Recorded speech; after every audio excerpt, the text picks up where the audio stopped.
The following is a production of the Atomo Radio Group Sports Network. It's time for Van Buren County Warriors Baseball, streaming online on the Atomo Radio YouTube channel. Now, let's head down to the field with the voice of your Van Buren County Warriors, Shan Moquin.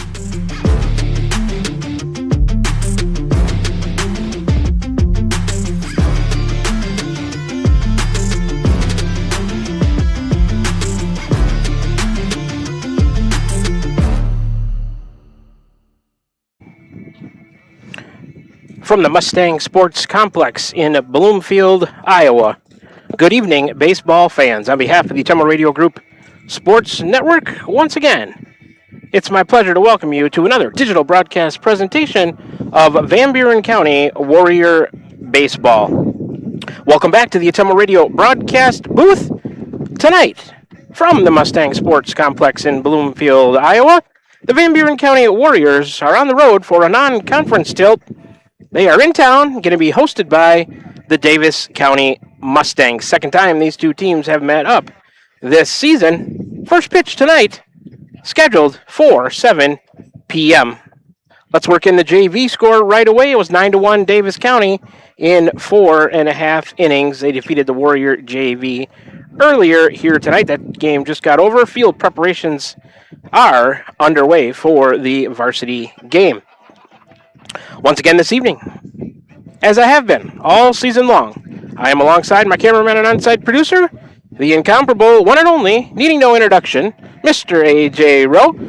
My name is Shan Moquin, your play-by-play voice of Van Buren County Warrior Sports. A.J. and I, along with the Atomo Radio, back again for the sports seasons of the 2025-26 school year, soon to be 26-27, not that far away.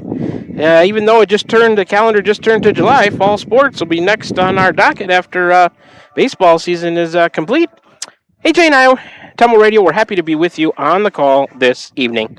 If you are tuned in, that means you already know where to find us. We are streaming live all season long right here on the Atomo Radio Group YouTube Sports channel. So, if you're tuned in, deciding to make this broadcast part of your evening on July 1st, 2026, big thanks for doing so. We know, or you know, that we couldn't do it without you. This season, Van Buren County Warrior Baseball is brought to you by these fine sponsors. You know how I do it. Right down the list I'll go, and I'll give you the in-game sponsorship as we go. It's another edition of the Warrior Baseball pregame show, edition number 22 on the season, brought to you by the Van Buren County Community School District, where they have one goal, be a great school for all kids. Warrior Pride countywide, the school district sponsors the pregame show. The post-game show tonight, brought to you by Crane Concrete Ready Mix, delivering affordable ready mix concrete to your door or job site. Check them out on Facebook for contact information. Tonight's starting lineups, we'll get to those in a little bit. Brought to you by Dowd's Lumber and Home Center, the largest building material supplier in Dowd's. All of the inning recaps tonight. The Complexion Company, your full-service med spa in Batavia, providing everything from laser and aesthetic treatments, IV therapy, and much more. Follow them on Facebook to see their specials. Strikeouts by the Warrior pitchers from the mound tonight. Slayton Polaris, 8 miles south and west of Pulaski. Your Polaris Ranger and ATV headquarters. Stop in and see Tim or Dean down there. They will treat you right. All the innings tonight, 1 through 7 if necessary, brought to you by the Cranston Family Funeral Home in Fairfield and Keosauqua. Now to serve you with monument sales and Irish Ridge Cremation, CranstonFamilyFuneralHome.com. Tonight's game time conditions, we'll get to those in a little bit as well. Sponsored by the Van Buren County Hospital, simply remarkable. All the coaches and players' interviews throughout the season and in the post-game show tonight. Dixon's Mattress Outlet in Bloomfield. Call Darren today for a great deal on a new mattress. And don't forget, he now sells area rugs too. Tonight's player of the game in the postgame show, brought to you by Pilot Grove Savings Bank, serving you for all your financial needs, proud supporter of the Van Buren County Warriors. Tonight's pitching changes, brought to you by Dowd's Quick Stop of Dowd's for gas and all the convenience and daily food specials. Any home runs hit by the Warrior batters tonight. Smithburg Automotive with 2 locations in Fairfield to serve you. The game recap in the postgame show, brought to you by Roto-Rooter on Gateway Drive for 24/7 emergency service, including nights, holidays, and weekends. Fast, friendly, and professional service at a Roto-Rooter servicing Atomo and the surrounding areas. And finally, tonight's first pitch, scheduled for 7 p.m., brought to you by the First Iowa State Bank of Albia, Bloomfield, Cantrell, Eddyville, and Keosauqua, your employee-owned community bank rooted in the heartland. Visit firstiowa.bank, member FDIC. Hey, if you're in the Van Buren County area, a local consumer in need of some business, please make sure you give these sponsors a chance. They are a huge reason why these broadcasts can be brought to you and viewed on the Atomo Radio Group YouTube Sports channel. We're going to start off the pregame show with a 3-minute break. You can start to hear from these wonderful sponsors. AJ going to spin up some ads for you. You'll be hearing from them all throughout the broadcast tonight. Then when we come back, we'll do a breakdown of both teams, take a look at their coaching staffs, wins and losses on the season, who the teams have defeated, and who they've lost to, leading players for each team, conference standings, all that and more as we work our way towards first pitch. Starting lineups, national anthem, and first pitch right here from the Davis County Mustang Sports Complex. The Van Buren County Warriors on the road and in town to take on the Davis County Mustangs. Back with you to continue the pregame show brought to you by the Van Buren County Community School District. After this 3-minute break, you're tuned in to Warrior Baseball right here on the Atomo Radio Group YouTube Sports channel.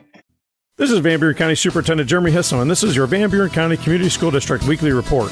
We want to congratulate the class of 2026. We wish you the best of luck with your future endeavors. Always remember, if you need help, support, or guidance of any kind, please reach out to a member of our team. We will gladly do what we can to assist you. We want to thank our staff that are retiring or moving on to new adventures for all that they did for our students. We still have a few openings in our district. Please contact us if you're interested. Here in Van Buren County, we have one goal: be a great school for all kids. Warrior Pride, countywide.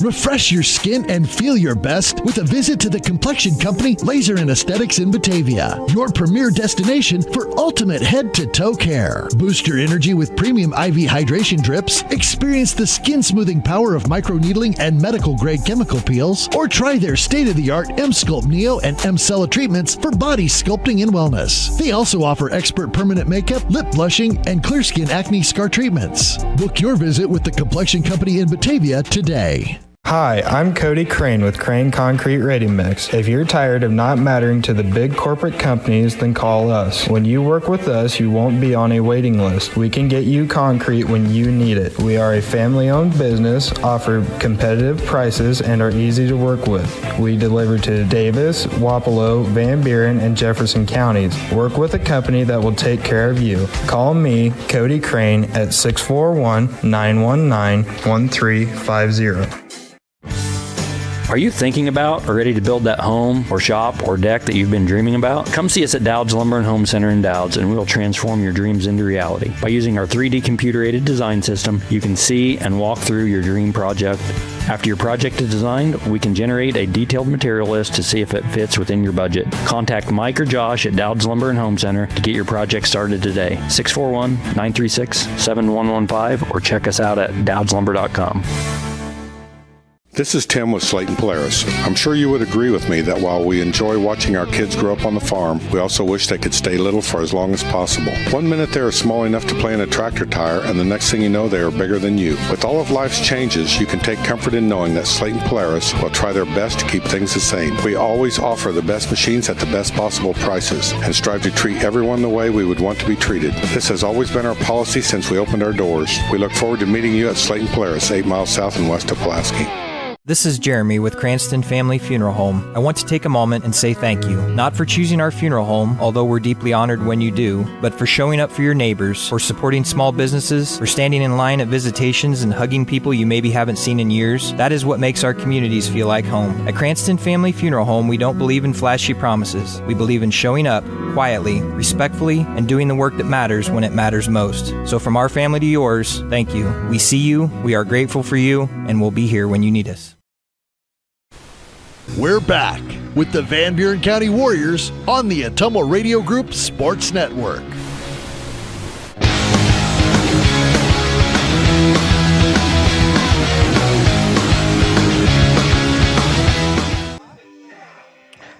Alrighty, we are back with you here at the Atomo Radio broadcast booth from the Mustang Sports Complex. About a half an hour east of Keosauqua here in Bloomfield, Iowa. Or west, excuse me. Half an hour west. As we are getting set for boys high school varsity baseball action for you tonight. Non-conference battle.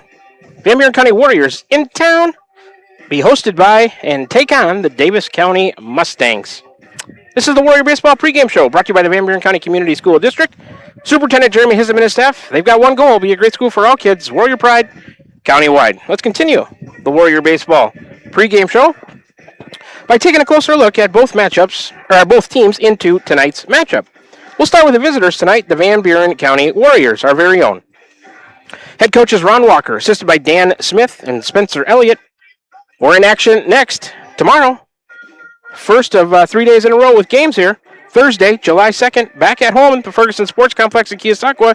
Last conference game and regular season game of the year to take on the Central Leahawks tomorrow night, 7 p.m. first pitch. They are the Van Buren County Warriors. Boys High School Varsity Baseball, the record into tonight, 8-13 on the year, 4-5 at home, 3-6 on the road, 1-2 in neutral site games. The Warriors compete in the state of Iowa in Class 1A, the Southeast Iowa Super Conference South Division. Conference record for the Warriors is 3-8. In the last 5, we are 2-3. The Warriors have wins this year over Keokuk, Moravia, Hillcrest Academy, twice over Danville, Wapello, Louisa Muscatine, and New London, while their losses have come to Central Lee, twice to Minneapolis, twice to West Burlington, Davis County the first time around, Pekin, twice to Burlington Notre Dame, Fort Madison, splitting with New London, Mount Ayr, and Albia. Last time out for the Warriors was Saturday of last weekend, June 27th, a 15-0 loss. That was at Burlington Notre Dame to the Nikes. Let's take a look at some leading players for the Warriors on the season. Batting average department, Reed Kite, 344. Cree Kite, 296. Eli McKinney at 298. Hits leaders for the Warriors, Reed Kite with 21. Cree Kite with 16. Kinnick Millard with 15.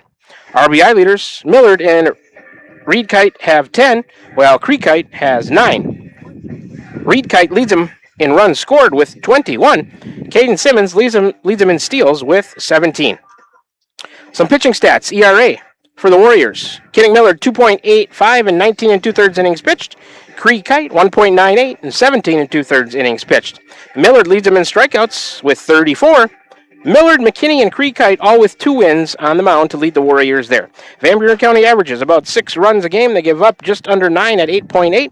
The team batting average, 242. The on-base percentage, 397. The slugging is at 277. The on-base percentage, well, let's see. I didn't write that down. Let's see if I can look that up for you quickly here on Varsity Bound. I'd like to get that stat to you if I can. The whip, that's the walks plus hits per innings pitched, 2.03 for the Warriors. And the team ERA is at 6.82. As I'm pulling up their stats right now, get to the team aspect of things and see if I can get you that OPS for them. It is 674 on base plus slugging for Van Buren County. Davis County leads this series 14-7. That's going all the way back to 2009.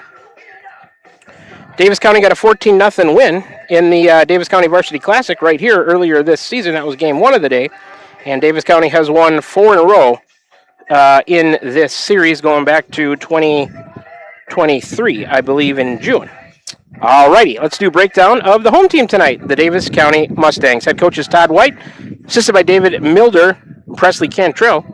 Next action for them is their tournament game Friday, July 3rd, right here at home against Pella Christian. That's a 2A Substate 5 District 9 first round game. They are the Davis County Mustangs in boys high school varsity baseball. The record into tonight, 13-15 on the year, 6-8 at home, 7-7 on the road, have yet to play a neutral site game.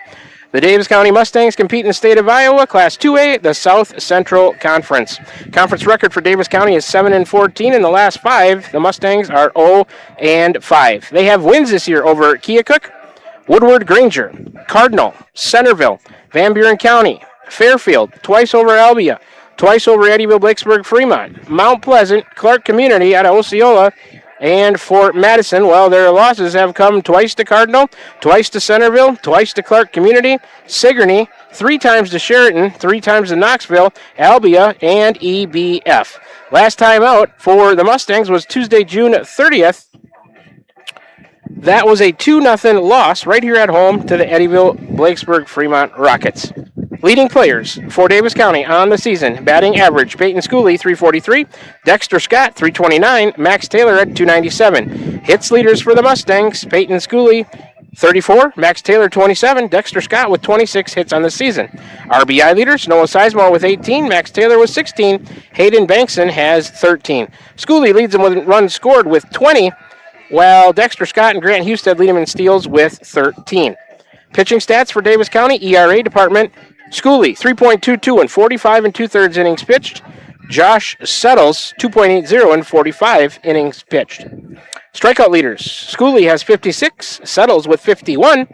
There are 4 players with 3 wins on the mound, tied for Davis County lead.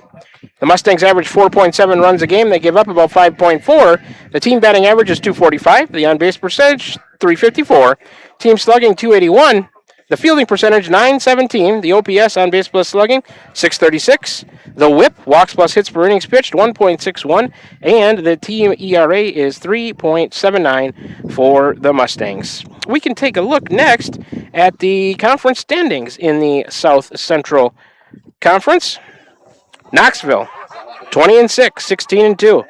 Cardinal, 18-5, 15-5. Sheraton, 14-11, 12-7. Centerville, 17-11, 13-8.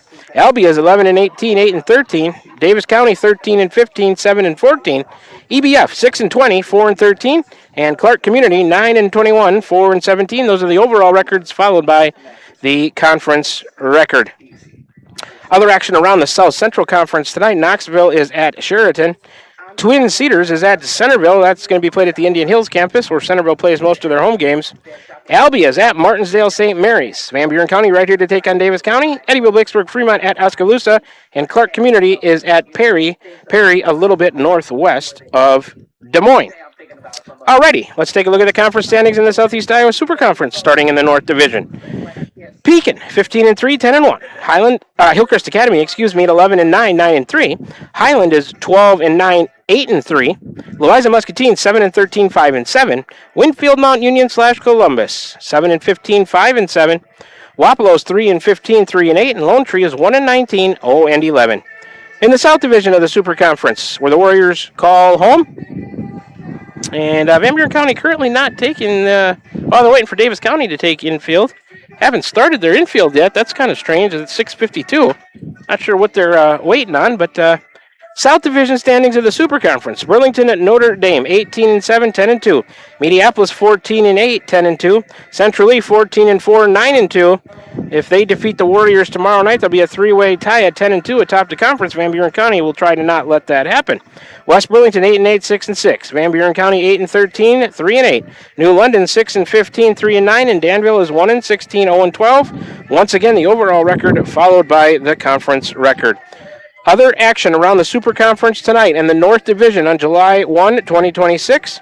Highland is taking on Key High. That's up at Waterloo Riverfront Stadium, where the Waterloo Bucks play. And Lone Tree is at Lisbon. Kind of a strange matchup there to end the season. In the South Division, Cascade is at Minneapolis. Keokuk at Central Lee. Van Buren County right here to take on Davis County. Fairfield is at Washington, an important one there. Fairfield wins. They'll have an outright game against Burlington on Friday for the Southeast Conference Championship. Tomorrow? Thursday? Okay. If they lose and then they defeat Burlington tomorrow, it would be a tie at the top. So an important one there. Cardinal is idle tonight in Davis County. Well, they're right here where we are, getting ready to host Van Buren County. Let's look at the conference standings and other action around the area tonight. Davis County has started to take their infield. Got time for another 3-minute break here in the Warrior Baseball pregame show, brought to you by the Van Buren County Community School District, where they have one goal: be a great school for all kids. Warrior Pride countywide. We will continue the Warrior Boys pregame show of baseball. When we come back from that 3-minute break, you're tuned in to Warrior Baseball right here. We're getting closer to first pitch, scheduled for 7 p.m. Looks like it's going to be a little bit after that. But we'll have more in the pregame show for you after this 3-minute break right here on the Atomo Radio Group YouTube Sports Channel. This is Van Buren County Superintendent Jeremy Hisson, and this is your Van Buren County Community School District Weekly Report. We want to congratulate the class of 2026. We wish you the best of luck with your future endeavors. Always remember, if you need help, support, or guidance of any kind, please reach out to a member of our team. We will gladly do what we can to assist you. We want to thank our staff that are retiring or moving on to new adventures for all that they did for our students. We still have a few openings in our district. Please contact us if you're interested. Here in Van Buren County, we have one goal: be a great school for all kids. Warrior Pride, countywide. Is your back telling you it's time for a new mattress? Darren at Dixon's Mattress Outlet is the man to see. Dixon's Mattress Outlet sells new mattresses of all sizes. They also have a great selection of area rugs, sheets, and pillows. Needing a mattress for the camper or a rollaway bed? Darren has those too. Call Darren today and get the best rest for less. Call Dixon's Mattress Outlet today at 641-664-3060. And don't forget to like them on Facebook.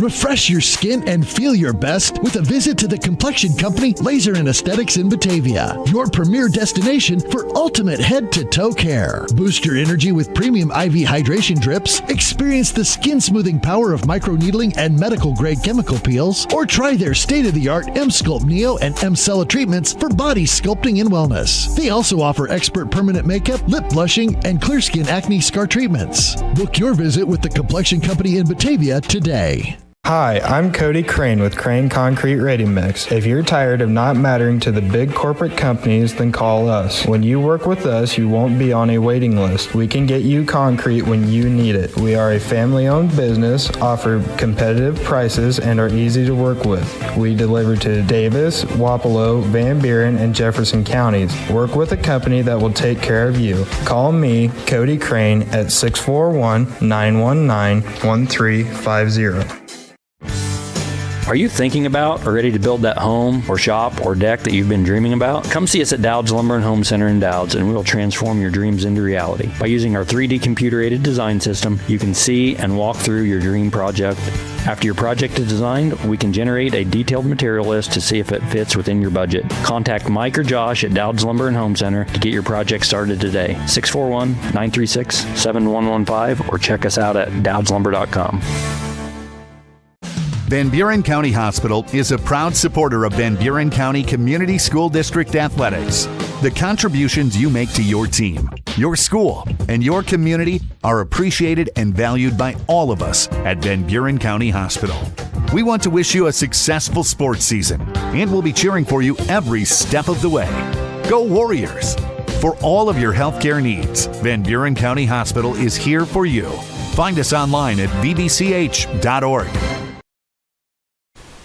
We're back with the Van Buren County Warriors on the Atomo Radio Group Sports Network.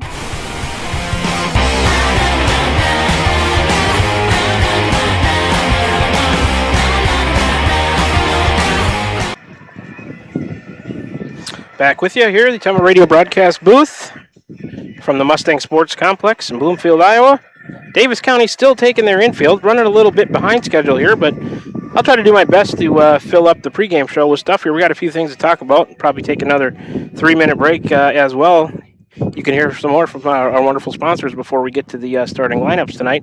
This is the Warrior Baseball pregame show brought to you by the Van Buren County Community School District, where they have one goal: be a great school for all kids. Warrior Pride county-wide. Tonight's starting lineups: Dowd's Lumber and Home Center, the largest building material supplier in Dowd's. We'll get to those in a little bit. All the inning recaps: the Complexion Company. Warrior pitcher strikeouts, Slayton Polaris. All the innings tonight, Cranston Family Funeral Home. Game time conditions, we'll get to those right before first pitch. The Van Buren County Hospital, simply remarkable.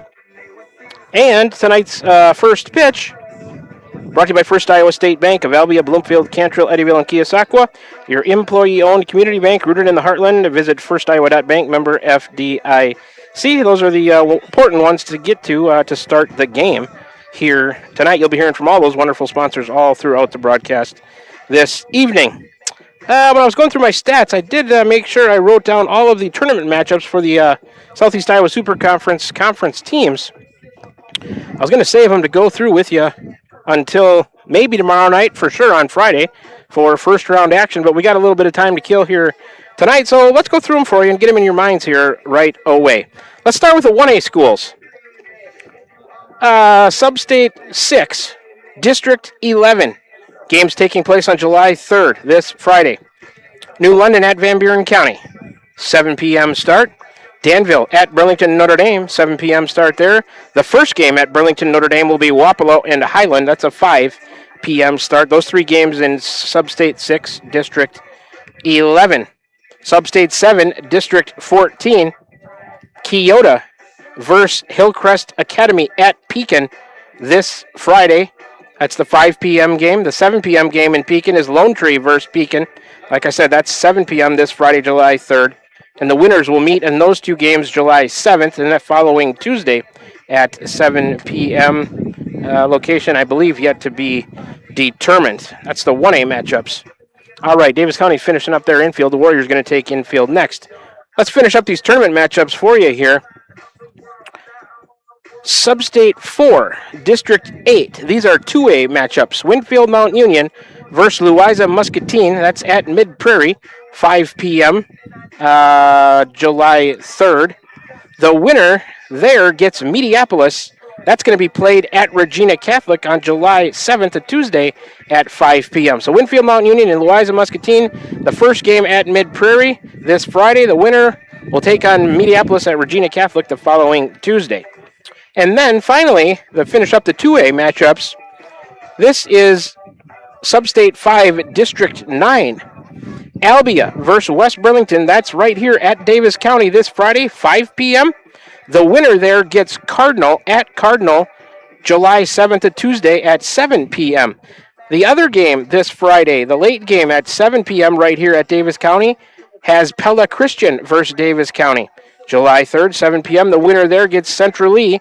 That's at Cardinal also in the first game. So those are your tournament matchups for all the Super Conference teams as we head into the first round of district play this Friday. A few teams getting byes into the semifinals. I believe those will happen next Tuesday. But the important one for us, the Warriors going to be at home to take on the New London Tigers. Third matchup of the year between those two teams. They've split so far this year, and we'll see what the Warriors can do to try to get a win in their first round matchup against the New London Tigers. The winner there goes to Sigourney on Tuesday, July 7th, 7 p.m. start. All right. Yeah, it was nice to be able to work those tournament matchups in for you. And the Warriors maybe halfway through their infield right now. So I'll tell you what, let's do the starting lineups.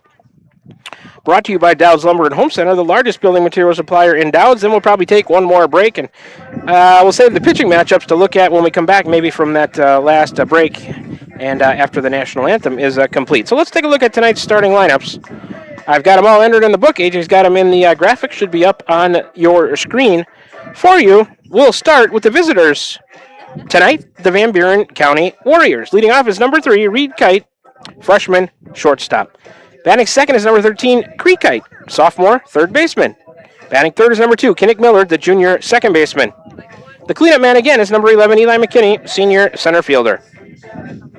Batting fifth is number 17, Caden Simmons, senior catcher. Batting sixth, number 1, Keegan Young, the senior right fielder. Batting seventh is number 6, Nolan Harriman, the sophomore in left field. Batting eighth, number 14, Jackson Meek, the junior at first base. And batting ninth is number 7, Parker Boley, the sophomore DHing. For number 5, Hunter Stevens, the freshman who's on the mound tonight. That's Stevens doing the pitching. Once again, for the Warriors, it's Reed Kite, Creek Kite, Millard, McKinney, Simmons, Young, Harriman, Meek, and Boley for Stevens. For the home team tonight, the Davis County Mustangs, leading off is number 8, Peyton Schooley, sophomore second baseman. Batting second is number 1, Dexter Scott, a sophomore shortstop. Batting third, number 21, Max Taylor, sophomore catcher. The cleanup man in the fourth spot in the order, number 13, Noah Sizemore, sophomore third baseman. Batting fifth is number 25, Hayden Bankson, senior first baseman. Batting sixth is number 16, Grant Husted, an eighth grader. He's doing the pitching tonight for the Mustangs. The Warriors saw him also first matchup of the year, first game of the Davis County Varsity Classic back on the weekend before Memorial Day. Batting seventh is number 12, Josh Settles, a senior left fielder. Batting eighth is number 24, Victor Milder, freshman center fielder. Batting ninth is number 11, Hudson Humphrey, sophomore right fielder. Once again, for the Mustangs, Schooley, Scott, Taylor, Sizemore, Bankson, Husted, Settles, Milder, and Humphrey. Those are the 9 on the lineup card for head coach Todd White tonight. And right before that, the 9 or 10 with the DH on the lineup card for head coach Ron Walker of the Warriors. Those are your starting lineups tonight. Brought to you by Dowd's Lumber and Home Center, the largest building materials supplier in Dowd's. All right, another 3-minute break coming at you. The Warriors are still taking infield. We're getting closer to first pitch, starting lineups, national anthem. That'll be coming at you when we come back. Getting close to the end of the Warrior Baseball pregame show also.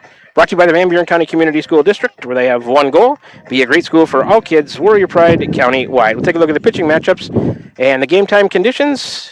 All that still to come as we complete the Warrior Boys Baseball pregame show right here after this 3-minute break on the Tumble Radio Group YouTube Sports Channel. This is Van Buren County Superintendent Jeremy Hisson, and this is your Van Buren County Community School District Weekly Report. We want to congratulate the class of 2026. We wish you the best of luck with your future endeavors. Always remember, if you need help, support, or guidance of any kind, please reach out to a member of our team. We will gladly do what we can to assist you. We want to thank our staff that are retiring or moving on to new adventures for all that they did for our students. We still have a few openings in our district. Please contact us if you're interested. Here in Van Buren County, we have one goal: be a great school for all kids. Warrior Pride, countywide. This is Tim with Slayton Polaris. I'm sure you would agree with me that while we enjoy watching our kids grow up on the farm, we also wish they could stay little for as long as possible. 1 minute they are small enough to play in a tractor tire, and the next thing you know, they are bigger than you. With all of life's changes, you can take comfort in knowing that Slayton Polaris will try their best to keep things the same. We always offer the best machines at the best possible prices and strive to treat everyone the way we would want to be treated. This has always been our policy since we opened our doors. We look forward to meeting you at Slayton Polaris, 8 miles south and west of Pulaski. This is Jeremy with Cranston Family Funeral Home. I want to take a moment and say thank you, not for choosing our funeral home, although we're deeply honored when you do, but for showing up for your neighbors, for supporting small businesses, for standing in line at visitations and hugging people you maybe haven't seen in years. That is what makes our communities feel like home. At Cranston Family Funeral Home, we don't believe in flashy promises. We believe in showing up quietly, respectfully, and doing the work that matters when it matters most. So from our family to yours, thank you. We see you, we are grateful for you, and we'll be here when you need us. Summer travel season is here. Are you ready? With Pilot Grove Savings Bank's digital banking tools, you can manage your money anytime, anywhere. Check balances, transfer funds, and stay connected. Whether you're at home or on the road, stop into any of our 17 locations or give your nearest branch a call and travel with confidence this summer. Pilot Grove Savings Bank. Banking made easy. Member FDIC, Equal Housing Lender. Hi, I'm Cody Crane with Crane Concrete Ready Mix. If you're tired of not mattering to the big corporate companies, then call us. When you work with us, you won't be on a waiting list. We can get you concrete when you need it. We are a family-owned business, offer competitive prices, and are easy to work with. We deliver to Davis, Wapello, Van Buren, and Jefferson counties. Work with a company that will take care of you. Call me, Cody Crane, at 641-919-1350. Call. I got a pair of clogged toilets. 2 pair, dripping faucets and leaking pipes. Full house, boys. Flooded basement, ruined water heater, and a wild card, broken sump pump. Gentlemen, whatever your plumbing issue may be, call Roto-Rooter on Gateway Drive in Ottumwa. The drain cleaning and plumbing experts, residential and commercial, 24 hours a day, 7 days a week. Oh, and one more thing. A royal flush always beats a full house. That's a bunch of crap. We're back with the Van Buren County Warriors on the Ottumwa Radio Group Sports Network.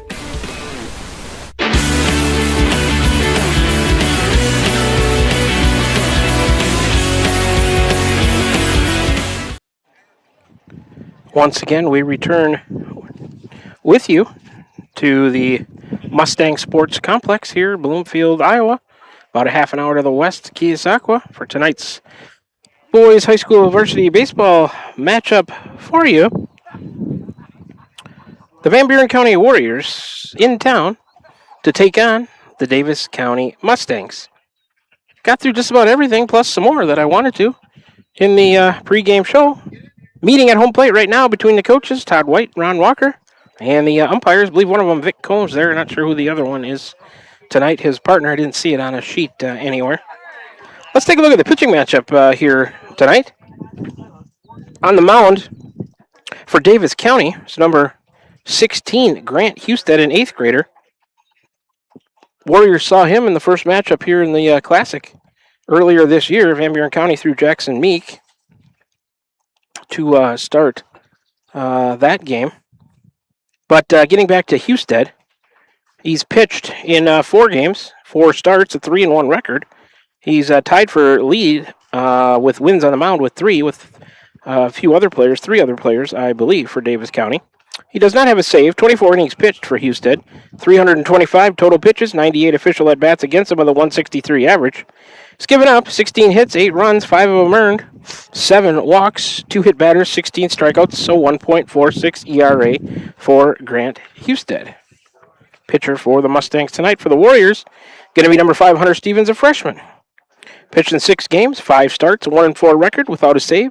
17 in the third innings pitched, 410 total pitches for Hunter.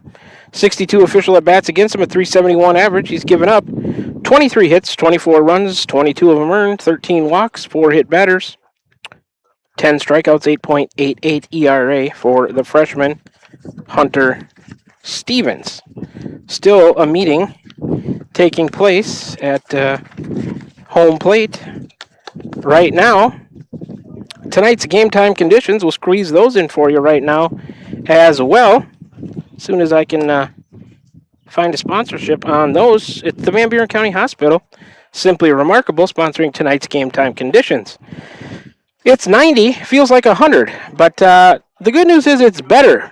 That might sound weird, but it feels like the humidity has dropped. It's 61% humidity, somewhat.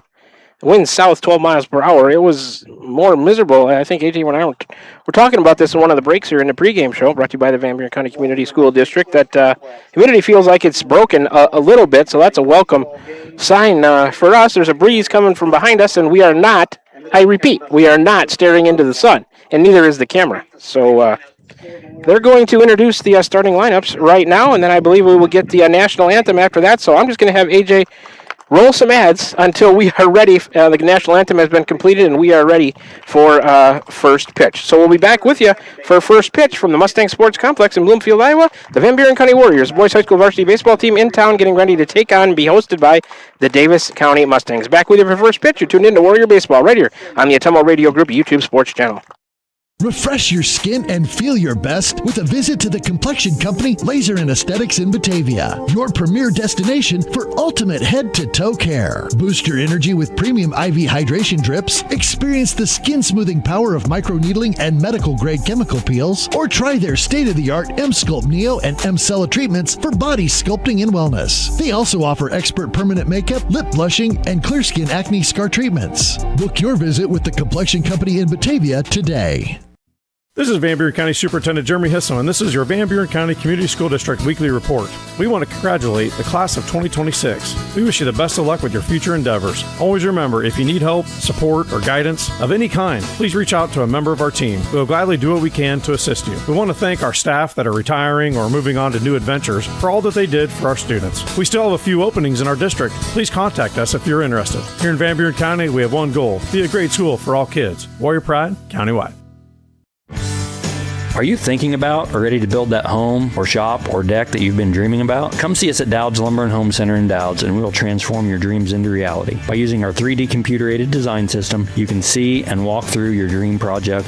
After your project is designed, we can generate a detailed material list to see if it fits within your budget. Contact Mike or Josh at Dowd's Lumber and Home Center to get your project started today. 641-936-7115, or check us out at dowdslumber.com.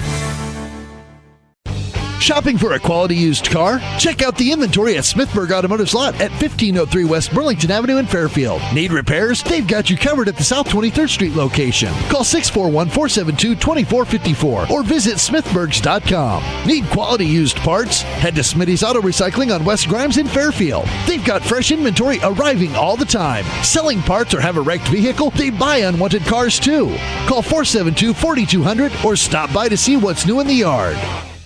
This is Tim with Slayton Polaris. I'm sure you would agree with me that while we enjoy watching our kids grow up on the farm, we also wish they could stay little for as long as possible. 1 minute they are small enough to play in a tractor tire, and the next thing you know they are bigger than you. With all of life's changes, you can take comfort in knowing that Slayton Polaris will try their best to keep things the same. We always offer the best machines at the best possible prices and strive to treat everyone the way we would want to be treated. This has always been our policy since we opened our doors. We look forward to meeting you at Slayton Polaris, 8 miles south and west of Pulaski. When you're rolling through the beautiful hills of Van Buren County, make a stop in Dowd's at Dowd's Quick Stop. Open every day. This month, try our pizza flavor of the month, Buffalo Chicken. Grab a large one-topping pizza and 8 wings for just $19. Or try the cheeseburger meal deal. Burger, fries, and a 32-ounce drink for only $11. And don't miss the open-air cooler loaded with wraps, salads, pickle wraps, deviled eggs, and dessert. Dowd's Quick Stop. Good food, great people, right in the heart of scenic Van Buren County. We're back with the Van Buren County Warriors on the Atomo Radio Group Sports Network.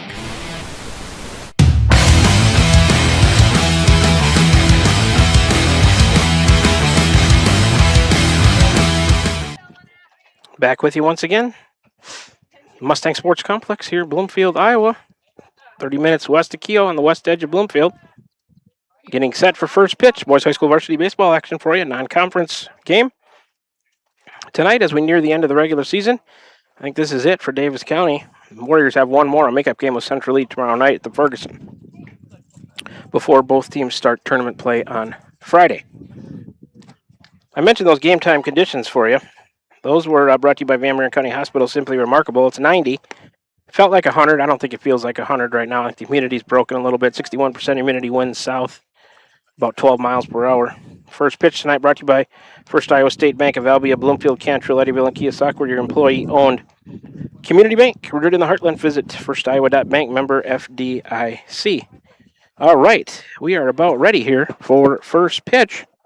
Going to be underway tonight, a little bit later than scheduled. Scheduled for 7 p.m. It's quarter after already. But that's all right. Beautiful night for a ball game. Let's play some baseball.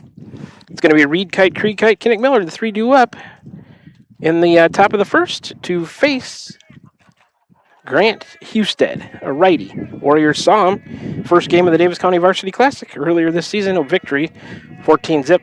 Here's the first pitch. Called strike one, 0-1, underway tonight, 7:16 p.m. That was a 14-0 victory for Davis County. Reed Kite, number 3, freshman shortstop, 344 for Reed. Into tonight, second pitch, swung on, blooped over second base, second baseman back, right fielder in, second baseman makes a fine running catch. That's Schooley going backwards. And on 2 pitches, Reed Kite, first out of the inning on a pop out to the second baseman, Schooley. Reed Kite, last time out versus Notre Dame on Saturday, he was 0 for 1 with a walk. Up next for the Warriors in the 2 spot in the order, wearing number 13, Creek Kite, the sophomore third baseman. 296 for Cree. He's in there from the right side, just like Reed. Takes ball 1 from Grant Husted. 1-0 to Creek Kite. He was 0 for 2 against Notre Dame on Saturday. Kinnick Miller in the on-deck circle. Umpires tonight, Vic Combs behind the plate, Steve Wooster on the bases. The 1-0, foul back, up and over everything out of play. 1-1 to Creek Kite. Base is empty. 1 out, just underway. Come on out if you're in the area. Good seats still available. Cheer on your Warriors. If not, glad you're tuned in right here on the Atomo Radio Group YouTube Sports Channel. A breaking ball, tap, third base line, foul. Fielded by Sizemore over there. 1-2 now to Creek Kite.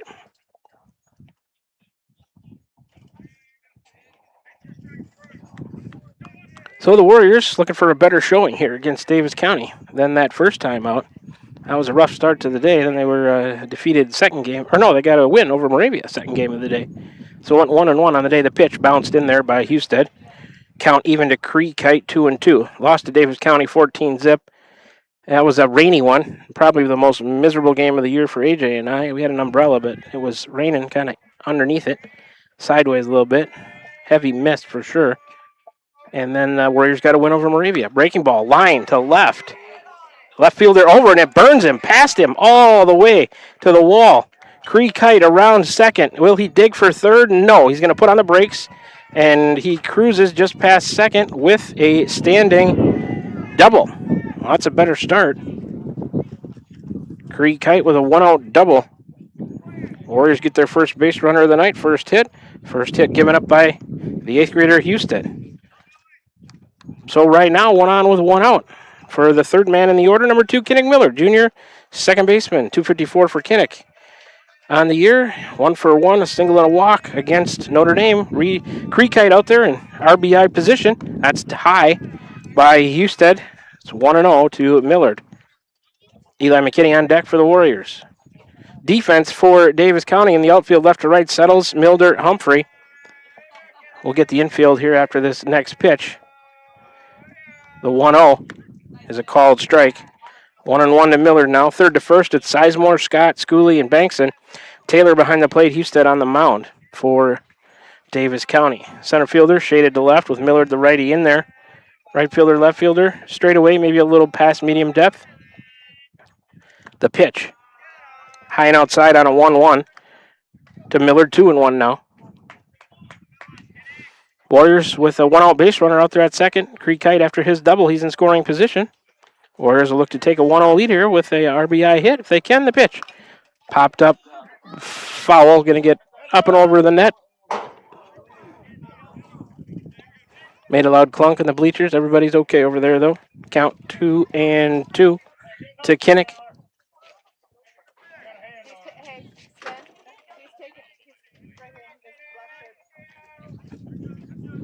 Grant Husted working out of the stretch with Millard, or with Creek Kite at second, a 2-2 to Millard. And here it is. Kinnick follows that one back to darn near the same spot. Just a little bit wide of the bleachers this time. We'll do it again from 2-2.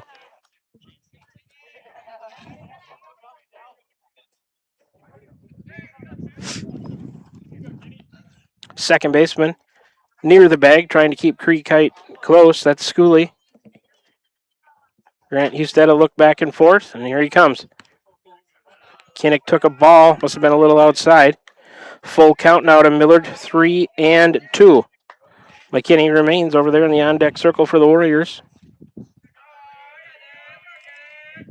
Husted a 3-2. That one missed, and Millard draws a base on ball to put 2 on with 1 out for Van Buren County. First walk of the night issued by Grant Husted. And here does come Eli McKinney. He'll be in there from the left side. The cleanup man, number 11, senior center fielder. 298 for McKinney on the season. He was 0 for 1 with a walk against Notre Dame last time out. Caden Simmons climbs into the on-deck circle. Warrior runners at first and second. Third baseman in, almost on the grass. First baseman behind the runner. The pitch to McKinney is a called strike 1. 0-1 to Eli. 2 on with 1 out for the Warriors here, first and second. Top of the first, no score. The pitch. McKinney fouls it off left side, up and out of play. Quickly 0-2 to Eli.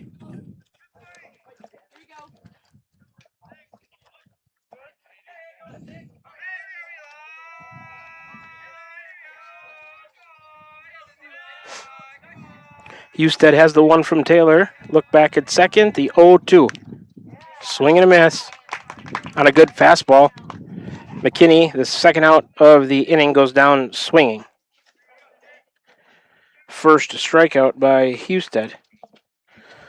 So now 2 on with 2 out for the Warriors, first and second. 2 outs for Caden Simmons, fifth in the order, number 17. Senior catcher, 104 on the season. He was 0 for 2 against Notre Dame on Saturday. 18th pitch of the inning is the first to Simmons. It's a called strike 1 to Caden, 0-1. Keegan Young in the on-deck circle for Van Buren County. The 0-1. Strike 2, looking. Well, Caden have to protect now. It's going to take a 2-out hit over the Warriors to take a top of the first lead here. The 0-2. High and outside. Taylor up out of his crouch to catch that one. 1-2 now to Caden.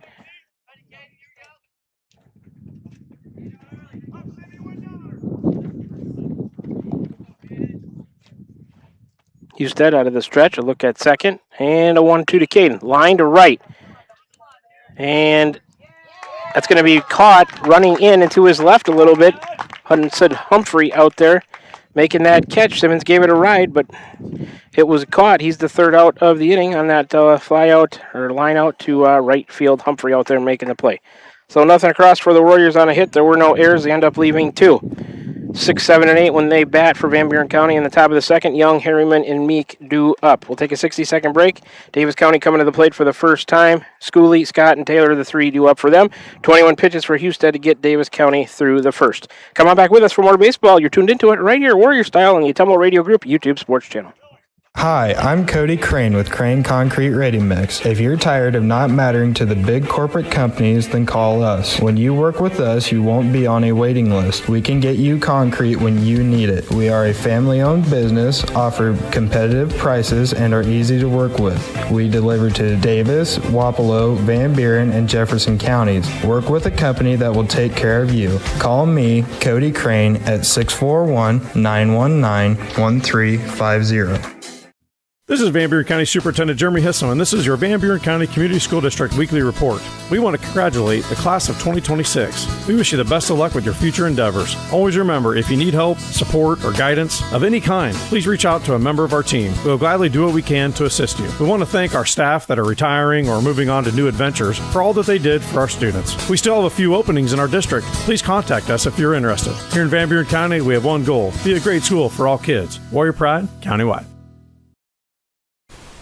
We're back with the Van Buren County Warriors on the Atomo Radio Group Sports Network.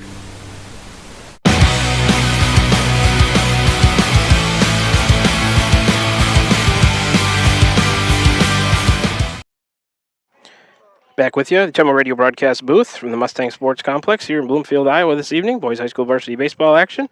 Scoreless after a half an inning. The Warriors get no runs on a hit. No errors, they leave two. Little change on the Warrior defense. Millard is playing third. Creek Kite is playing second, so they must have switched. So we'll set the defense for the Warriors here in a minute. With a 3-2 up for Davis County. Leading off is number 8, Peyton Schooley, sophomore second baseman. 343 on the year. Right in there from the right side, their leading average hitter to face the lefty, Hunter Stevens. First pitch from Stevens. Low and outside, missed. Ball 1. Seems like it's been a while since Stevens has been on the mound. I didn't look back on that, but feels like it. Not sure when he pitched last. The 1-0. Down. Missed. 2-0. Dexter Scott on deck, then Max Taylor in the hole for the Mustangs. Stevens out of the windup. That pitch line to left on a bounce to Nolan Harriman out there. Schooley on with a leadoff single. First hit given up, and first hit of the inning. First hit for Davis County on 3 pitches. 1 on, nobody out. They get their leadoff man on. Second in the order is number 1, Dexter Scott. Sophomore shortstop. 329 for him in there from the right side as well. Warrior defense left to right in the outfield is Nolan Harriman, Eli McKinney, Keegan Young. That pitch is swing and a miss. 0-1 to Scott. Warriors in the infield. With that switch I was talking about, it's Millard at third, Reed Kite at short, Creed Kite at second, Jackson Meek at first. Simmons the pitch, bounced that one in there, a wild pitch all the way to the backstop. Peyton Schooley down to second in scoring position with nobody out. Pitch was a ball, it's 1-1 to Scott. First wild pitch of the night by Hunter Stevens. Simmons behind the plate, Stevens on the mound for the Warriors. So runner at second with nobody out. It's 1-1 to the batter, Dexter Scott. Shortstop for the Mustangs. Reed Kite trying to keep the runner Schooley close in the pitch. Fouled back up and over the net. It's the third one in that kind of general vicinity tonight so far already. That makes a count 1-2 to Dexter Scott. Stevens a look back. He's working out of the stretch with Schooley out there at second. That pitch slow. Maybe outside or off to the left of home plate. Kind of hard to tell on some of those angles on the where the pitch missed, but that missed for a ball is the important thing. So it's 2-2 now. Stevens to Scott. Bounce that one in there. Simmons a good block. Not sure he had to go anywhere as it bounced right into his chest protector. 3-2.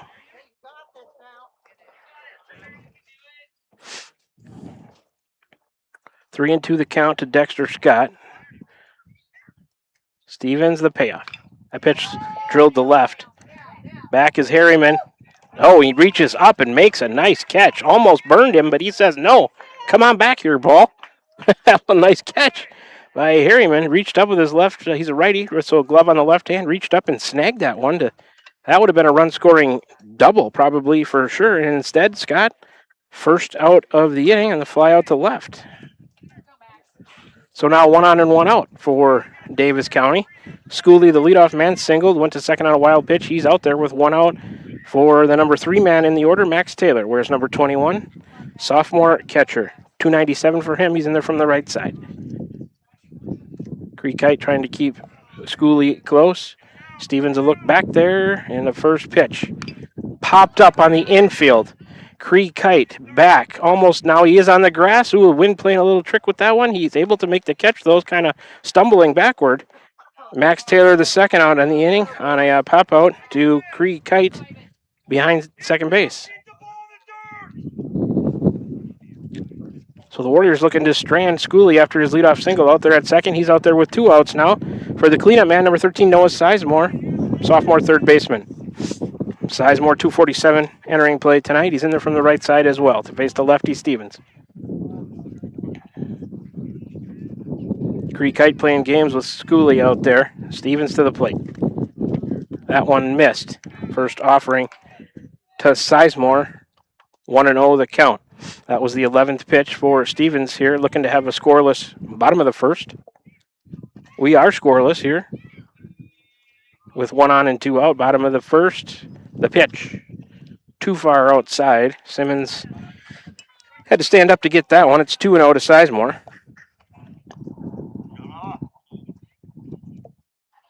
On deck, Hayden Bankson. Here's a pitch. Fouled off towards the Warrior dugout on a little nubber.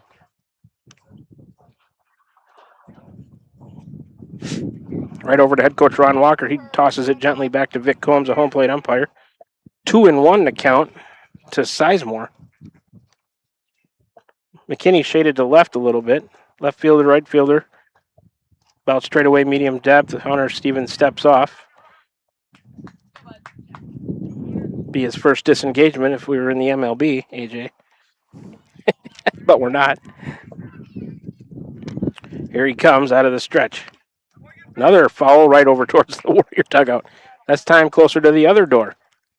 And Finnegan Smith out there to get that one. Throw it back to Simmons. So the count to Sizemore now is even at 2-2. And Stevens finds himself a strike away from getting out of the inning. Stevens ready. Look at second. He's out of the stretch. And the 2-2. There goes the runner. Pitches a ball. Throw down. They got him. At third, Simmons to Millard down there. Schooley is the third out of the inning. He's cut down 2-5. Simmons to Millard on an attempted steal. Sizemore, he will lead off with a fresh count when Davis County bats in the bottom of the second. So they get no runs on a hit. There were no errors and nobody left. 15 pitches for Stevens to get the Warriors through that first inning. It'll be Sizemore, Banks, and Husted for Davis County, the 3 due up when they come to bat again in the bottom of the second. We'll take a 60-second break, and then the Warriors coming to the plate after that for the second time tonight. 6, 7, and 8, Young, Harriman, and Meek, the 3 due up. We're scoreless after an inning from the Davis County Mustang Sports Complex here in Bloomfield, Iowa. Back with you for more Warrior Baseball right after this on the Tumble Radio Group YouTube Sports Channel. Hi, this is Amanda Manning Morris. Farmers and ranchers, we know your work is the backbone of our community. At First Iowa State Bank of Keosauqua, we're proud to offer ag lending solutions tailored to your needs. Whether it's land, equipment, or operational expenses, we've got the tools to help your operation grow. With competitive rates, flexible terms, and local experts who understand agriculture, we're here to support you every step of the way. Partner with a bank that knows the land and stands by its people. First Iowa State Bank, your ag lending partner. Member FDIC, Equal Housing Lender.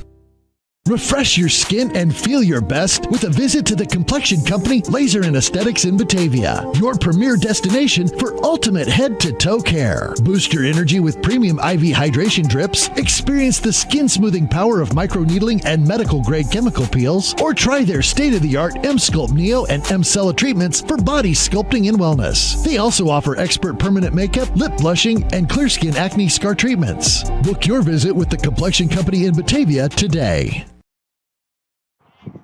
Back with you here, the Tumble Radio broadcast booth. First pitch, top of the second, followed back up and over us to the right. That pitch was to Keegan Young, 0-1 to count to Keegan. Sixth in the order, number 1, senior right fielder, 200 on the season for Young. He was 0 for 1 with a walk against Burlington Notre Dame on Saturday. The 0-1 breaking ball missed high. 1-1. Fairfield Baseball scored to update 20-5. They defeat Washington in 4. The pitch. Line to left center. Going to get down in front of the left fielder who's over towards the gap to cut it off. Keegan Young, a leadoff single for Van Buren County. Leadoff man on for the Warriors. Second hit given up by Husted. And that means it's the second hit for the Warriors tonight. Up next, 7th spot in the order, number 6, Nolan Harriman, the sophomore left fielder. 4-12 for him. He's 7 for 17 and limited at-bats on the year. In there from the right side. Husted out of the stretch. Harriman squares the bunt, pulls it back, takes a ball. Or a strike. I didn't see the signal. They call it a strike on the scoreboard. I'll say 0-1, although I'm not confident on that. Out of the stretch is Husted, the next pitch. Swing and a miss. See if we get a count from the ump here. No. So I believe it's 0-2 according to the scoreboard. There it is, 0-2. Young takes his lead at first. Husted a little glance at him over his shoulder in the pitch. Fouled off right side out of play. We'll do it again from 0-2. Husted to Nolan Harriman.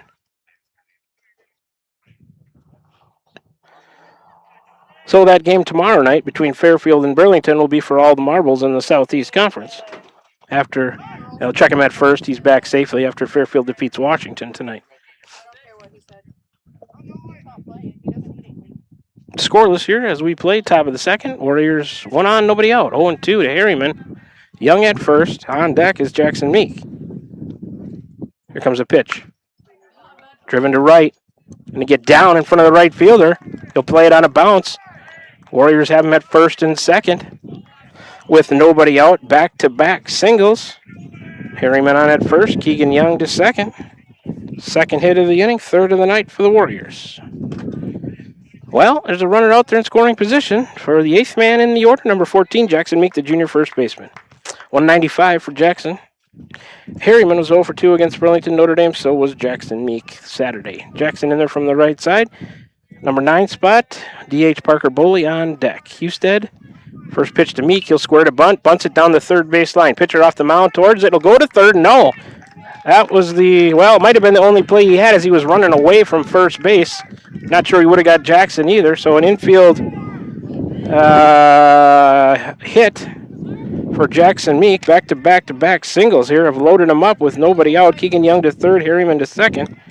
Give Jackson Meek an infield hit on that bunt. Third of the inning, fourth of the night. For the DH, number 7, Parker Boley, the sophomore. Swing and a miss. 0-1 to Boley. He's batting for the pitcher, number 5, Hunter Stevens, the freshman. Boley, 171 on the year. Stevens, the pitcher, does not have an average. Reed Kite, top of the order on deck for Van Buren County. All the runners have their leads, and Husted the pitch. Is a called strike 2. 0-2 to Boley. RBI opportunities out there. At bats with runners in scoring position. So important. The 0-2. We took one a little bit high and outside, I think. It's a ball. End result 1-2 now to Boley. 320 down the lines here. 375 to straightaway center. I told AJ I was going to remember to get that in, so I'm glad I did. Last park we went to with Dimensions, I forgot to mention it. I think that was Danville. Breaking ball. Missed. Count even 2-2 now. Nowhere to put him. Ducks all over the pond, as they say. First, second, third for the Warriors with nobody out. Looking to take the lead here in the top of the second. We're scoreless. The pitch. Swing and a miss. Boley, first out of the inning. Swinging strikeout. So now bases loaded with 1 out. Second strikeout of the night for Husted. Brings up as the lineup turns over. Reed Kite, number 3, freshman shortstop, 0 for 1 on the night. Pop out to the second baseman. He'll be in there from the right side. Kite on deck. Bases loaded, 1 out. First pitch to Reed Kite. Missed high and outside. 1-0. 14 pitches in the inning so far for Husted. Last inning, 21. He's up to 35 game total. Here's the next pitch. Reed Kite sends one down the right field line. That's going to fall in front of the right fielder. 1 run going to score. Throw coming back in. That's all they'll get. The runners had to wait to see if that was going to be caught or not. Give Reed Kite an RBI with a single. First run of the inning on the 4th hit. 5th hit given up by Husted. You can score. Keegan Young on the play. Everybody else moves up 90 feet, and they're still loaded. Get to get the scoring summary going here in the top of the 2nd. That pitch to Creek Kite swung on. Fly ball right center. Who wants it? Center fielder makes the catch. Here comes a throw home. Runner tags, and he's going to be safe. Runner goes to 3rd. That's Meek going to 3rd. Harriman tags, so a sac fly. Reed Kite stays at 1st. Sac fly with an RBI for Creek Kite. 2 runs in the inning on 4 hits. Kinnick Millard up there now.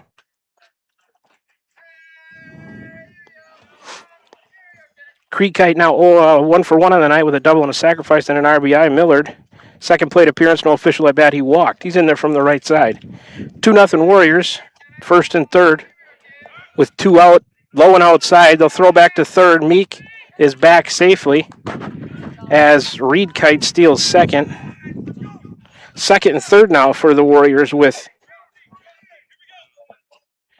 2 outs. The strikeout of Boley and the sac fly. That pitch to Millard is ball 2. 2-0 to Kinnick. Millard in there at 254. McKinney, cleanup man on deck. The pitch. Low and inside to Kinnick. 3-0. Warriors have tallied 2 on 4 hits here in the top of the 2nd. Head coach Ron Walker telling Kinnick 1 spot only. He's ahead in the count 3-0. Look for 1 to drive, otherwise no. The pitch. He didn't like that one. He took a called strike 3-1.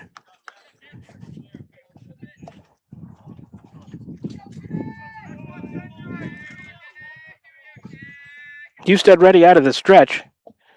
The 3-1 is a swinging strike. Full count now, 3-2 to Millard. Warrior runners at 2nd and 3rd. Reed Kite at 2nd, Jackson Meek at 3rd. They've scored twice on 4 hits here in the top of the 2nd, looking for more. Husted to Millard. Oh, and he took a called strike 3 to end the inning. So Millard caught looking with runners out there in scoring position. The Warriors just get 2 runs on 4 hits. No errors. They end up stranding 2. When the Warriors bat in the top of the 3rd, 4, 5, 6, McKinney, Simmons, and Young do up 22 pitches for Husted. 1 more than his first inning total. He's got 43 on the game. Warriors lead at 2-0 after an inning and a half. 60-second break. Davis County to the plate in the bottom of the 2nd. They've got 4, 5, and 6. Sizemore with a fresh count. Bankson and Husted, the 3 do up. Coming back for more Warrior Baseball right here on the Ottumwa Radio Group YouTube Sports Channel. Are you thinking about or ready to build that home or shop or deck that you've been dreaming about? Come see us at Dowd's Lumber and Home Center in Dowd's, and we'll transform your dreams into reality. By using our 3D computer-aided design system, you can see and walk through your dream project. After your project is designed, we can generate a detailed material list to see if it fits within your budget. Contact Mike or Josh at Dowd's Lumber and Home Center to get your project started today. 641-936-7115 or check us out at dowdslumber.com. Is your back telling you it's time for a new mattress? Darren at Dixon's Mattress Outlet is the man to see. Dixon's Mattress Outlet sells new mattresses of all sizes. They also have a great selection of area rugs, sheets, and pillows. Needing a mattress for the camper or a rollaway bed? Darren has those too. Call Darren today and get the best rest for less. Call Dixon's Mattress Outlet today at 641-664-3060. And don't forget to like them on Facebook. Back with you, the Ottumwa Radio broadcast booth to start the bottom of the 2nd with the Warriors leading 2-0. They get 2 runs on 4 hits, no errors. They leave 2. They've stranded 4 now. Hunter Stevens, first pitch to Noah Sizemore with a fresh count. Missed outside. 1-0 to Sizemore. He's the cleanup man, number 13, the sophomore third baseman, 247 on the year. He had a 2-2 count on him when Schooley was gunned down at 3rd. The next pitch, swing and a miss. Might have been a foul tip into Simmons' glove. He hangs on. Not that that matters. It's just strike 1 anyways. 1-1 to Sizemore.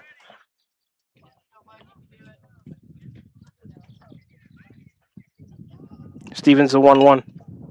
That pitch, fly ball left field. Harriman back and to his left. He's there. Nolan makes the catch. Sizemore, the first out of the inning on that fly out to Harriman and left. So base is empty, 1 out. For the 5th spot in the order, number 25, Hayden Bankson, senior first baseman. 253. First pitch to him way outside from Stevens. 1-0 to Bankson. Stevens, the windup and the pitch. Oh, had him off balance out ahead of that one, I think. Swing and a miss. 1-1 to Bankson. The next offering fouled straight back to the bottom of the mesh netting, which is a padding. 1-2 now.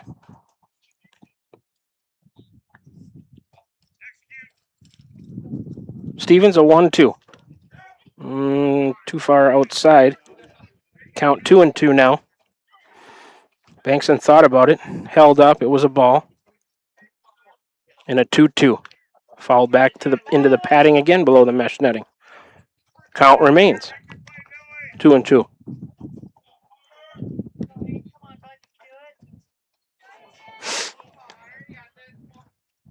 Stevens coming back to him. That pitch fouled back a little higher into the mesh this time. Colton Kirkard getting a workout over there, retrieving foul balls out of the dugout for the Warriors.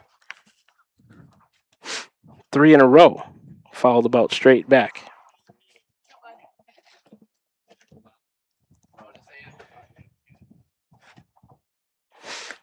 '25th pitch by Stevens is a ball on the night.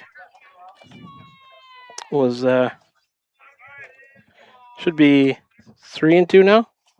Scoreboard a pitch behind. That's a foul to the right. It's been off the batter. Little nubber. 3-2 the count. Stevens on a payoff. Walked him outside. 1 out walk to Hayden Bankson. First walk of the night issued by Hunter Stevens. So he'll work out of the stretch now with Bankson at first. 6th spot in the order due up next, number 16, Grant Husted, the 8th grader. Going to be a freshman. He's on the mound tonight for Davis County. 220 for him on the year, right-handed batter.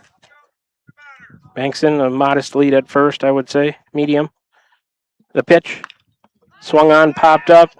Shortstop Reed Kite going back towards left field. Nope, coming in as the left fielder. Harriman calls him off. Good communication by the Warrior defense. And on one pitch, Husted is the second out of the inning on the fly out to Harriman and shallow left. Harriman 3 putouts on the night so far out there, doing a good job. So 2 outs now with a runner at first. Bankson walked. His walk sandwiched in between a couple of flyouts to left field. In there now is the 7th spot in the order, number 12, Josh Settles, the senior left fielder. 238 for him. He's in there from the left side to face the southpaw, Hunter Stevens. A look at first. Another look, and the pitch to Settles. Oh, had him ducking out of the way. Did it hit his bat? Did it hit the bat or the helmet of the umpire? Hit the bat? Tried to duck out of the way of it. It's a strike. Got to pull that bat down there. 0-1. Number 24, Victor Milder on deck for Davis County. The 0-1 from Stevens to Settles. Lined fair. Oh, it's called foul. Boy, I thought that was fair. I'm looking right down the first base line. I'm literally looking right down, and I believe that was a fair ball all the way. Boy, the Warriors dodged a bullet there. That was a fair ball. Had double written all over it. And, yeah, I call him as I see him. I'm talking to Victor Milder there in the on-deck circle for Davis County. So, it's 0-2. Runner at first has his lead. The pitch. Swung on, popped back up and over everything. Heads up in the bleachers. As you could hear, another big clunk over there. We'll do it again from 0-2. The Warriors, they dodged one there. I just call it as I see it. That was fair. On the inside of the bag, down the first base line. But called foul. Nothing you can do about it. The 0-2. ball. Throw back behind the runner. It's off of Meek into foul territory, and I don't think the runner going to try to go anywhere. He won't. So it's 1-2 now to Settles. Bankson still down there at first. He should probably be at third if that ball was called foul. That was fair down the line. I don't know. But it still stands there at first with 2 out. 1-2 to the batter. We're in the bottom of the second. 2-0 Warriors. A pitch. Swing and a miss. Gets by Simmons over to his left. It might be an unsecured strikeout. He'll throw down there. Not going to be in time. It'll go down as a strikeout of Settles. Technically, he's the third out of the inning, but not really. Bankson down to second on that unsecured third strike. You can go on it if it's going to be with it occupied on the third out. So first strikeout by Stevens, brought to you by Slayton Polaris. First and second now with 2 out, and the batter is Victor Milder. Inside on the first pitch to him, 19th of the inning by Stevens. 1-0. Number 24 is Milder, the freshman center fielder, 127 for him on the season. Warriors looking to get out of the inning without any damage done. Stevens steps off. They definitely dodged one on that Settles. Well, grounder down the first base line. I thought snuck inside the bag, but called foul. So that's where we stand. First and second, still 2-0 Warriors. The 1-0. Oh, and it plunked him. Or did it hit his bat? Did it hit him or the bat? Umpire's not sending him down to first. That hit something. So they're calling it a strike. Hit off the end knob of the bat. 1-1 to Milder. He's in there from the left side. Stevens will look back there at the runner at second. And the pitch. Too far outside. That was kind of strange. 2-1. Count to Milder. The pitch. Backed him up a little bit. 3-1 now. Warriors just need it out. 2 outs and 2 on, first and second. Warriors lead it 2-0, bottom of the second. The pitch from Stevens. Swung on, popped up.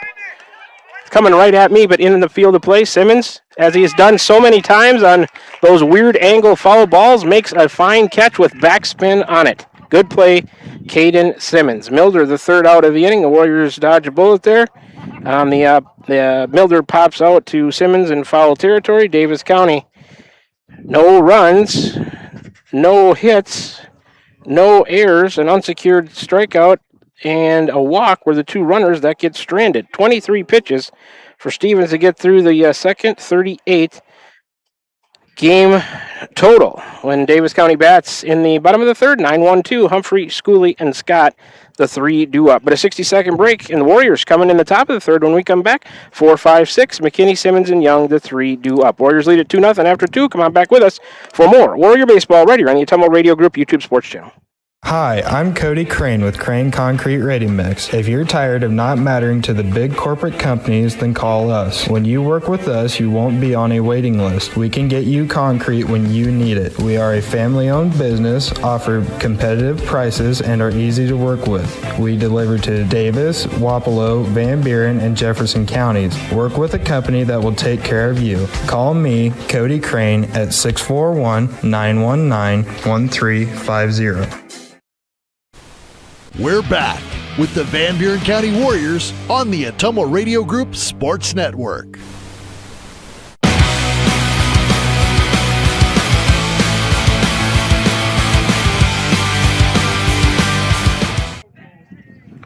Back with you here, Atomo Radio broadcast booth to start the top of the third. McKinney swings, fouls it up and out of play left side. 0-1 to Eli. 0 for 1 on the night. The strikeout, swinging. Through 2 innings, Warriors lead it where it counts, 2-0. They're ahead in the hits, 5-1. No errors from either team. Warriors have stranded 4. Davis County strands 2. McKinney lines that one to right center. That one is in the gap. All the way to the fence. Eli on the gas around second, and he will dig for third. Throw coming back to the cutoff man, coming over to third base. He's in standing. Throw over the third baseman. Was it out? Did it get out of play? No. Stays in play. McKinney into third with a standing triple to right center. Way to go, Eli. Leadoff man at third for Van Buren County. That's the first hit of the inning, obviously. Sixth of the night by the Warriors. So McKinney at third with nobody out after his leadoff triple brings up the number 5 spot in the order. Wearing number 17, Caden Simmons, senior catcher, 0 for 1 on the night, a fly out to right. Simmons, 104. He squares the bunt. And reached for a bad one. Reached for a high outside pitch. So anxious to lay down that bunt and score the run, and it's 0-1 to him. McKinney was in there at 298 coming into play tonight. Simmons, 104. Keegan Young in the on-deck circle for the Warriors. Husted. That pitch is a called strike to Simmons. Quickly 0-2 to Caden.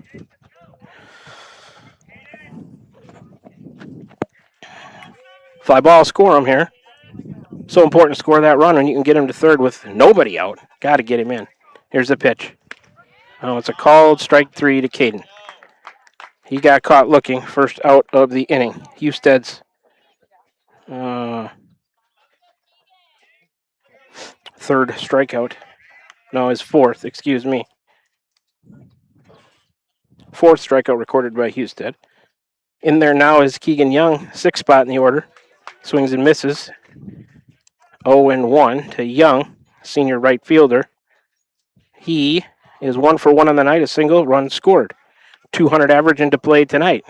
McKinney still at third after his leadoff triple, now with 1 out. On deck is Nolan Harriman for the Warriors. Husted to the plate. Swing and a miss by Young, 0-2. Husted digging in. Warriors need some contact somewhere. Ground ball to the right side would probably score a run as well. 0-2 to Young. Husted coming to him. Nope, that one's past the catcher, a pass ball. That's going to score the run. We'll take it. 3-0 Warriors. We'll count 1 and 2 to Keegan Young. That's a pass ball on the catcher, Taylor. So, here in the top of the third, Warriors add to their lead. A pass ball scores McKinney after his triple.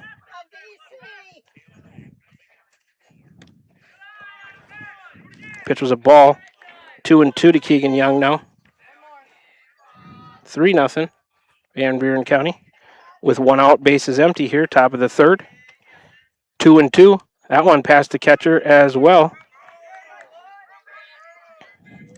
So Young has fought back and worked the count full. 3-2. So McKinney does score after his leadoff triple on a pass ball, but that's all right. 3-0 Van Buren County. Bounce that one in there, and Young comes back and works a base on ball. Good job, Keegan Young. Way to battle. Runner at first with 1 out. Warriors have scored once here in the inning on a hit. And a pass ball has helped out. Second walk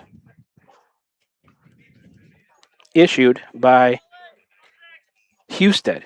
Up next for the Warriors, 7th spot in the order. Number 6, Nolan Harriman, the sophomore left fielder.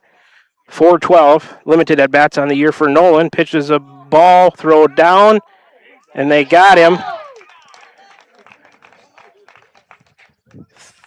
Throw him out at second. Head coach Ron Walker disappointed in the lead that Keegan Young had. He's the second out of the inning. The pitch was a strike. Excuse me. It's 0-1 to Harriman. So Young thrown out 2-6, I believe. Shortstop took that throw. Here's the 0-1 to Nolan. Low and outside. 1-1 now. 13th pitch of the inning for Husted. He started it with 43. He's up to 56. Jackson Meek on deck for the Warriors. The pitch. Swing and a miss by Nolan. 1-2.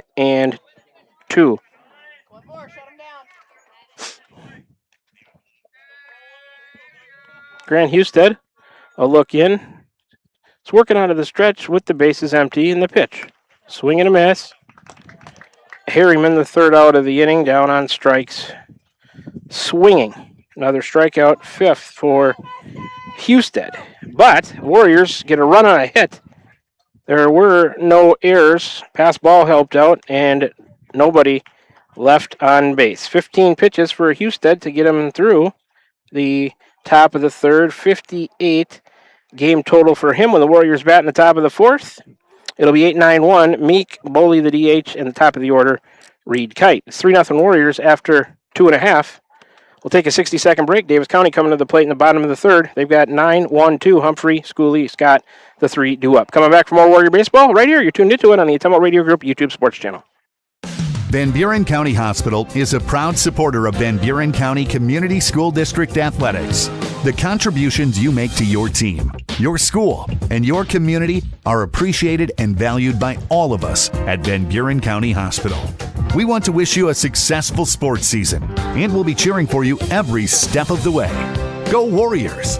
For all of your healthcare needs, Van Buren County Hospital is here for you. Find us online at vbch.org. This is Van Buren County Superintendent Jeremy Hisson, and this is your Van Buren County Community School District Weekly Report. We want to congratulate the class of 2026. We wish you the best of luck with your future endeavors. Always remember, if you need help, support, or guidance of any kind, please reach out to a member of our team. We will gladly do what we can to assist you. We want to thank our staff that are retiring or moving on to new adventures for all that they did for our students. We still have a few openings in our district. Please contact us if you're interested. Here in Van Buren County, we have one goal: be a great school for all kids. Warrior Pride, countywide. We're back with the Van Buren County Warriors on the Ottumwa Radio Group Sports Network.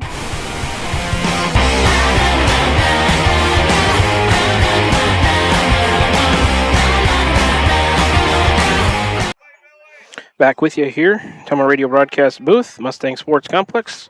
Stevens first pitch to Hudson Humphrey. Ball 1. 1-0 to Humphrey. The sophomore right fielder, 9 spot in the order, wears number 11. 167 for him on the year. Pitch number 2 to him is grounded to Millard at third, off of his wrist.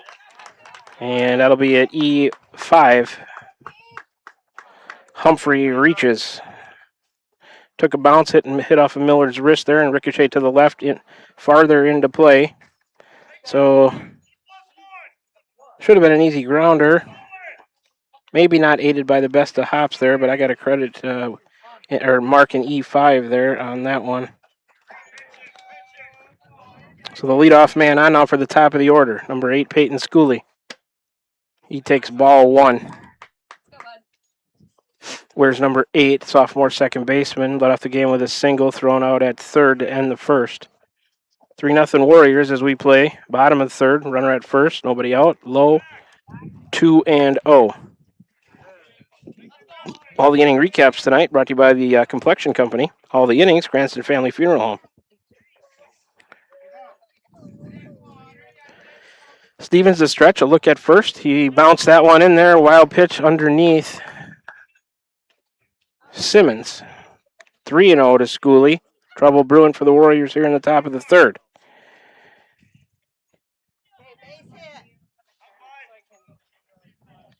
I guess I'll issue a wild pitch on that. Put the runner at second with nobody out. Reached on an air. Wild pitch sends him to second. That is Humphrey out there. Count 3-0 to the batter. Schooley, their leading average hitter.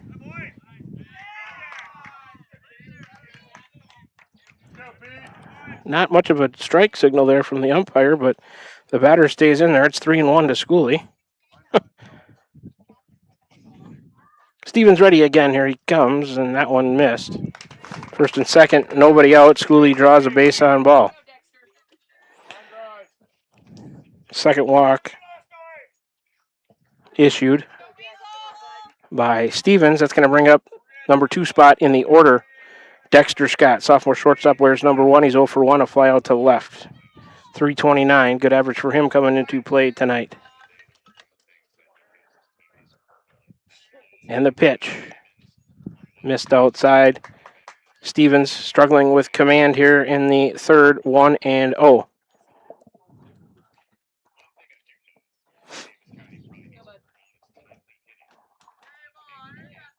Stevens a glance at second, a square to bunt, pulls the bat back, takes a ball. Runners retreat. 2-0, the count to Scott now.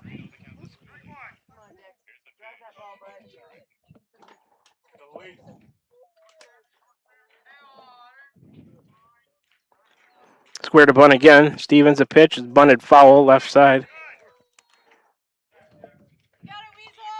By Scott, count 2-1 to him now. Runners at first and second with nobody out. Warriors lead at 3-0 here. We're in the bottom of the third.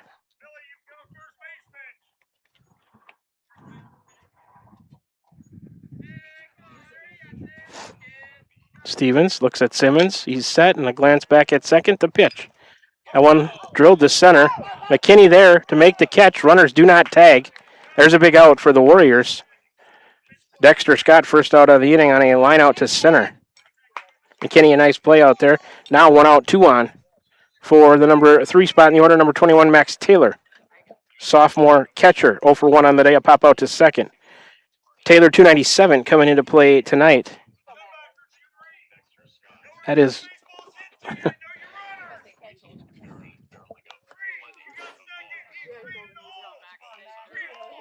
So 1 out, runners at first and second for Davis County. Warriors lead it 3-0 here in the bottom of the second. Right-handed batter is Taylor. Stevens coming to him. Fouled up and over everything, straight back out of play. That was the 12th pitch of the inning by Stevens. He's got a game total of 50 now. 0-1 the count to Taylor.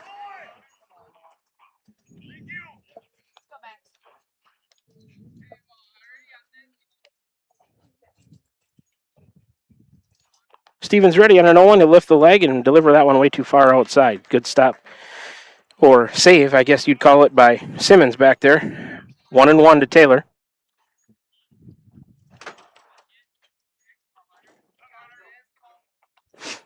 Warriors will look to turn 2 up the middle if they can. Reed Kite, Creed Kite, your combination there. Swing and a miss by Taylor. 1-2.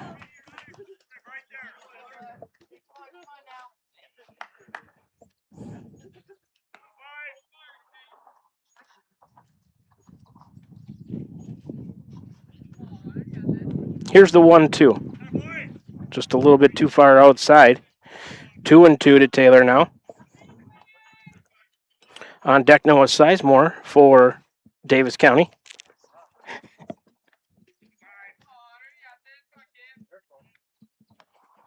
Stevens on a 2-2. Swing and a miss, got him to chase one outside. So Taylor strikes out swinging. He's the second out of the inning. That is the, I believe, second strikeout. He had an unsecured one, so 1-2, yeah. 2 strikeouts by Stevens, brought to you by Slayton Polaris, 8 miles south and west of Pulaski. In there now is the cleanup man, number 13, Noah Sizemore, sophomore third baseman, 247 for him. That pitch outside and high. 1-0 to Sizemore, banks in on deck. Runners at first and second remain for Davis County. They trail it 3-0 here. Bottom of the third. Stevens trying to fight his way through the meat of the order again. The 1-0. 2-0 now.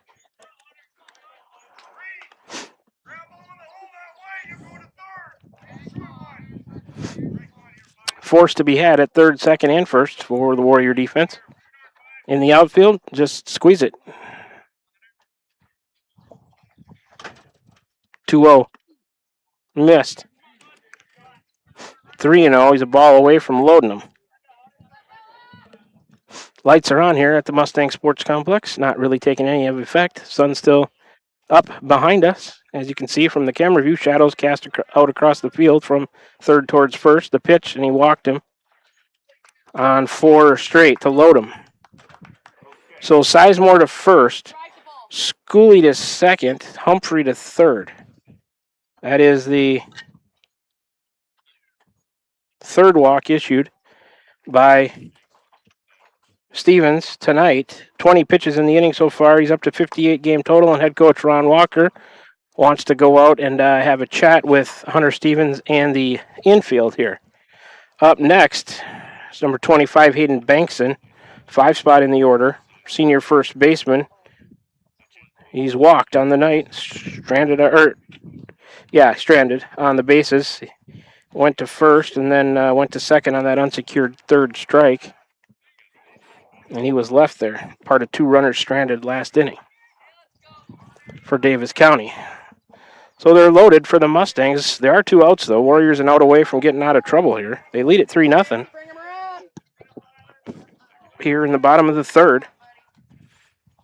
Second time through the lineup.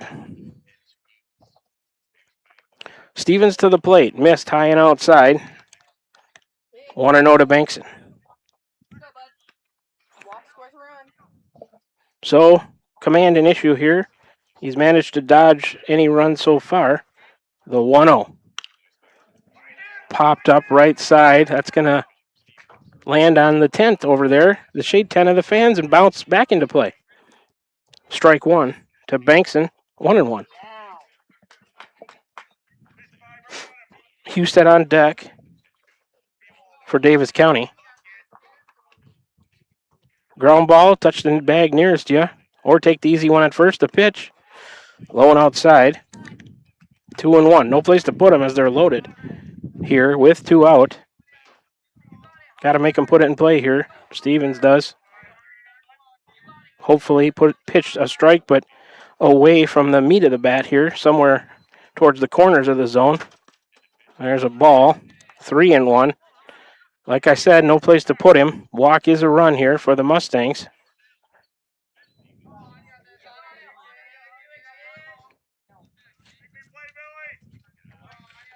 Here comes Stevens. He walked him outside and high. The 25th pitch of the inning. The walk will be an RBI for Bankson. Move everybody up 90 feet. Score Humphrey, the first run of the night. Run on no hits and a Warrior error so far. Davis County now trails it, or the Warriors now lead it 3-1 on the bases loaded walk here in the bottom of the third, makes it 3-1. First pitch, a swing and a miss to number 16, Grant Husted, the 8th grader on the mound tonight. 0-1 to him. He's 0 for 1 on the night. A fly out to left. 6th spot in the order.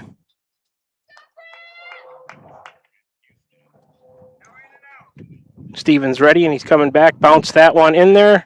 Wild pitch all the way to the backstop. Going to score run number 2 of the night for Davis County. Schooley scores on the wild pitch. Third one. And the other runners move up to second and third. Count to the batter is 1-1. So the wild pitch scores Schooley to make it 3-2 Warriors. 2 outs, 2 on, second and third. 1-1 to the batter, Husted. The pitch missed outside on the 28th pitch of the inning. 2-1 to Husted now. Stevens' command has been an issue here in the bottom of the third. They've scored twice without a hit. Has been an error. That one squibbed foul first base side. 30th pitch will be the next pitch by Stevens in the inning. 2-2 to Husted. They've scored 2 without the aid of a hit. There have been 3 walks and an error to aid Davis County's rally in the bottom of the third. Here comes Stevens. Swung on, popped up behind second base. Krieg kite back and puts the leather to it. The Warriors out of trouble in the bottom of the third. They keep the lead. Grant Husted, the third out of the inning, on a pop out to Krieg kite behind second base. Davis County gets 2 runs on no hits. There was an error. They end up leaving 2 on base. When they bat in the bottom of the fourth, it'll be 7, 8, and 9. Settles, Milder, and Humphrey due up for the Mustangs. 30 pitches. Stevens' longest inning. He's got a game total now of 68.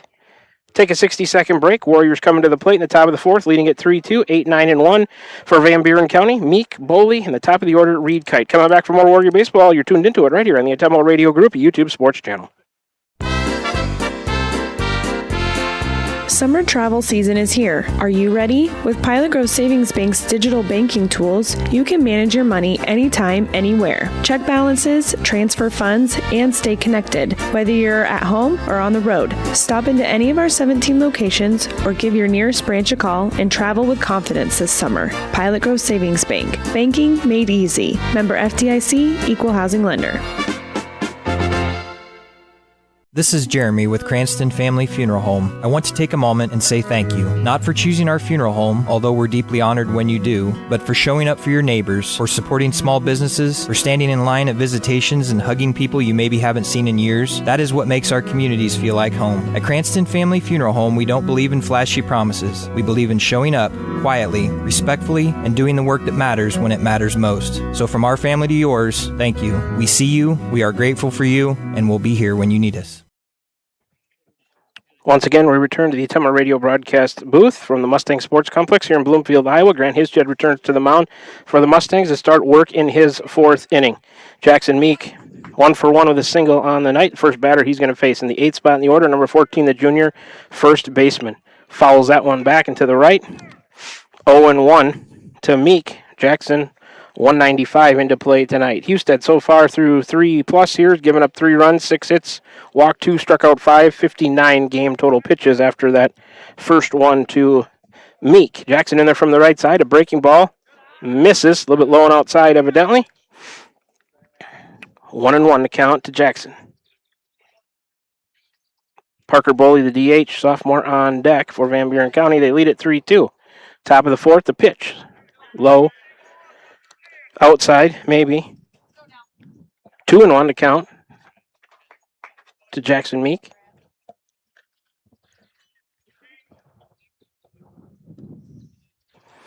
Husted out of the stretch, coming on a 2-1. 3-1. Pitches look fairly close, but they're going the way of the Warriors right now with the ball calls. So it's 3-1 to Meek. First batter here for the Warriors, top of 4th. That one's in there. Full count 3-2 now. Meek had a single in the 2nd, stranded at 3rd. Jackson a bouncer to 3rd. To the left, gloved and thrown over. That is Sizemore to Bankson. And Jackson Meek, the first out of the inning on a 5-3 putout. Up next for the Warriors in the 9th spot is number 7, Parker Boley, the sophomore DH.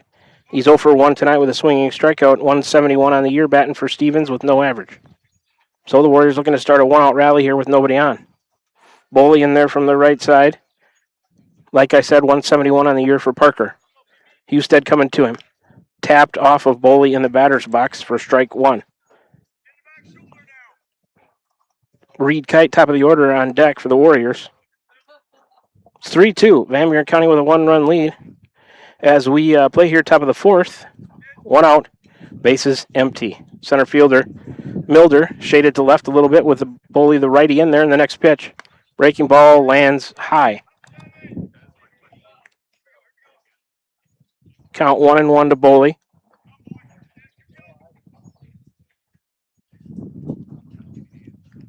Next offering. Foul tip into the catcher's mitt. 1-2 now. Turned out to be a pretty nice night here for a ball game.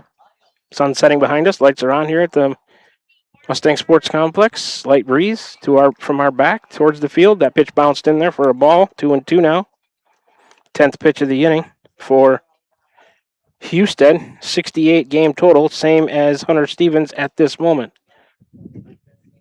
He'll pass him on the next one. 2-2. Swung on, popped up. Third base side going to get out of play. We'll do it again from 2-2. All the youngsters scrambling to track down that foul ball. Out of play down the third base line.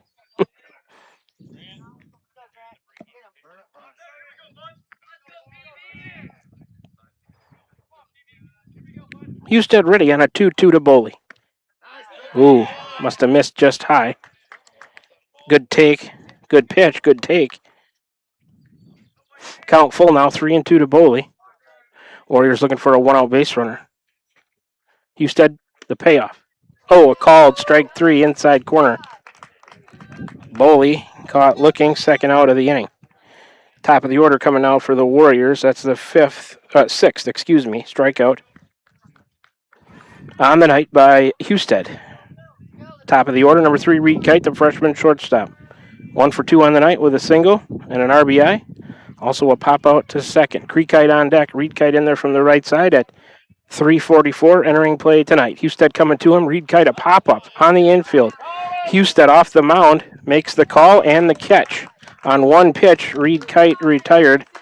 Fly out back to the pitcher. Third out of the inning. Side is retired. They are retired in order. So when the Warriors bat in the top of the fifth, 2-3-4, Creekite, Millard, and Eli McKinney, the three due up. 14 pitches for Husted to get the Mustangs through the fourth. He's up to a game total now of 72. 60-second break coming at you. Then more baseball. Davis County to the plate in the bottom of the fourth. They've got 7, 8, and 9 coming to the plate. Suttles, Milder, and Humphrey after this 60-second break. Come on back. You're tuned into Warrior Baseball. The Warriors lead at 3-2, bottom of the fourth. Coming at you right here on the Atomo Radio Group YouTube Sports Channel. Refresh your skin and feel your best with a visit to the Complexion Company Laser and Aesthetics in Batavia, your premier destination for ultimate head-to-toe care. Boost your energy with premium IV hydration drips, experience the skin-smoothing power of microneedling and medical-grade chemical peels, or try their state-of-the-art M-Sculpt Neo and M-Cella treatments for body sculpting and wellness. They also offer expert permanent makeup, lip blushing, and clear skin acne scar treatments. Book your visit with the Complexion Company in Batavia today. Are you thinking about or ready to build that home or shop or deck that you've been dreaming about? Come see us at Dowd's Lumber and Home Center in Dowd's, and we will transform your dreams into reality. By using our 3D computer-aided design system, you can see and walk through your dream project.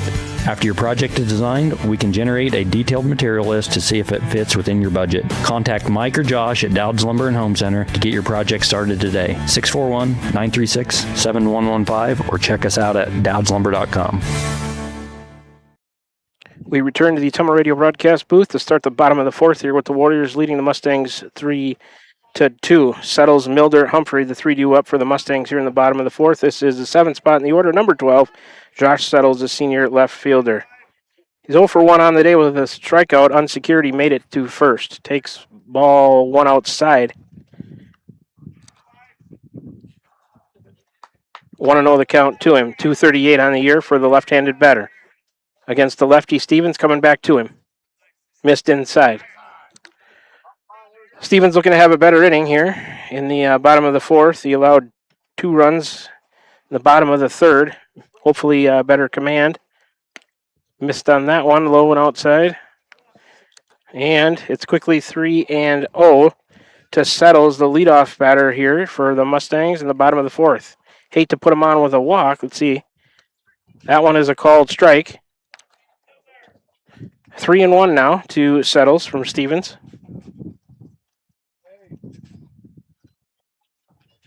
And the 3-1. Swing and a miss. Full count now, 3-2.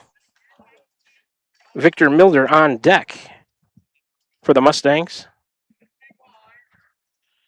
Stevens a payoff. Lined right back at him. But Reedkite behind second. Gloves, throws. Oh, and it's a bad throw. Bounced in front of Jackson Meek. He stopped it but couldn't scoop it. Should have been an out. Settles reaches on an E6. Nice play by Reedkite behind the bag, but a bad throw puts Settles on. So here comes Ron Walker out of the dugout to talk to Stevens. He was down 3-0 to Settles and fought back to a full count and got a grounder on the infield. That was gloved by Reedkite, but a one hopper over there to Meek couldn't be scooped. It was blocked to save the runner advancing.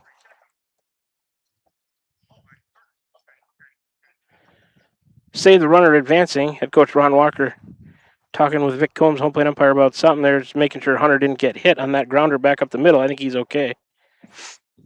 So 1 on, nobody out after reaching on an air. Settles at first.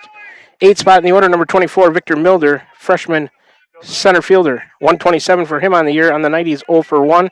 Pop out to Simmons, the catcher. Meek going to go over and hold the runner on square to bunt. It's high. It's a wild pitch. Simmons fires it back to Stevens, but Settles goes to second with nobody out on a wild pitch by Stevens. 1-0 to Milder. 4th wild pitch of the night. So there's the tying run at second base with nobody out. 1-0 to Milder in there from the left side. On deck, the 9th place hitter Humphrey for the Mustangs. Stevens out of the stretch. A look back at second. He steps off. So the defense not doing Stevens any favors on that error to let leadoff man Settles in the inning get on. He's at second on the wild pitch, 1-0. The pitch, square to bunt. Bunted in the air, foul, first base side, and Meek Simmons can't get there. Strike one to Milder. 1-1 the count to the batter.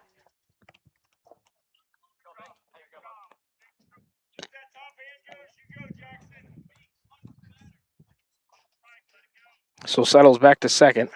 He's out there with nobody out. He's the tying run. It's 3-2 Warriors. Nobody out bottom of the fourth. Excuse me. 1-1 to the batter, Milder. Stevens will check him at second. Square to bunt again. Bunted out in front of the plate.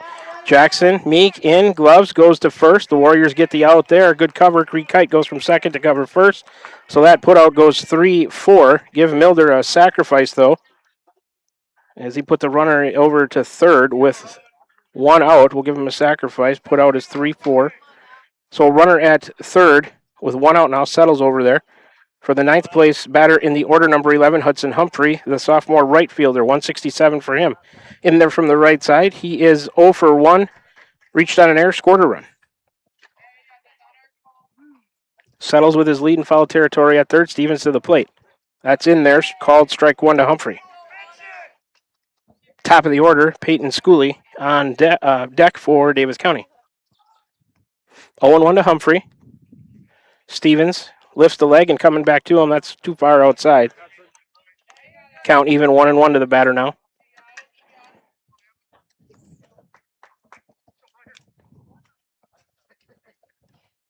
Davis County 90 feet away from tying this game. It's 3-2 Warriors. Stevens the pitch, a swing and a miss by Humphrey. It's 1-2. Strikeout would be great here if you're a Warrior fan, which we are. Be a way out of it then, for sure. The 1-2 from Stevens. Line pass, Reed Kite out into center field, McKinney. And Hudson Humphrey with a 2-strike RBI single. Run on a hit and an error now. Just the second hit of the night by Davis County. Score Settles on the play after he reached on an error to start the inning. Here in the bottom of the fourth, we're tied at 3 on the Humphrey RBI single. 3-3. Runner at first with one out for the top of the order, Peyton Schooley. It's 1 for 1 on the night with a single and a walk, swing and a miss. 0-1 to count to Schooley. Where's number 8, the leadoff man, sophomore second baseman, 343 on the year. Right-handed batter, scored a run on the night with that single, and he's also drawn a walk. Stevens to him, missed outside, 1-1. 15th pitch of the inning for Stevens. He's up to a game total 83 now. I'm sure head coach Ron Walker watching the pitch count for the freshman.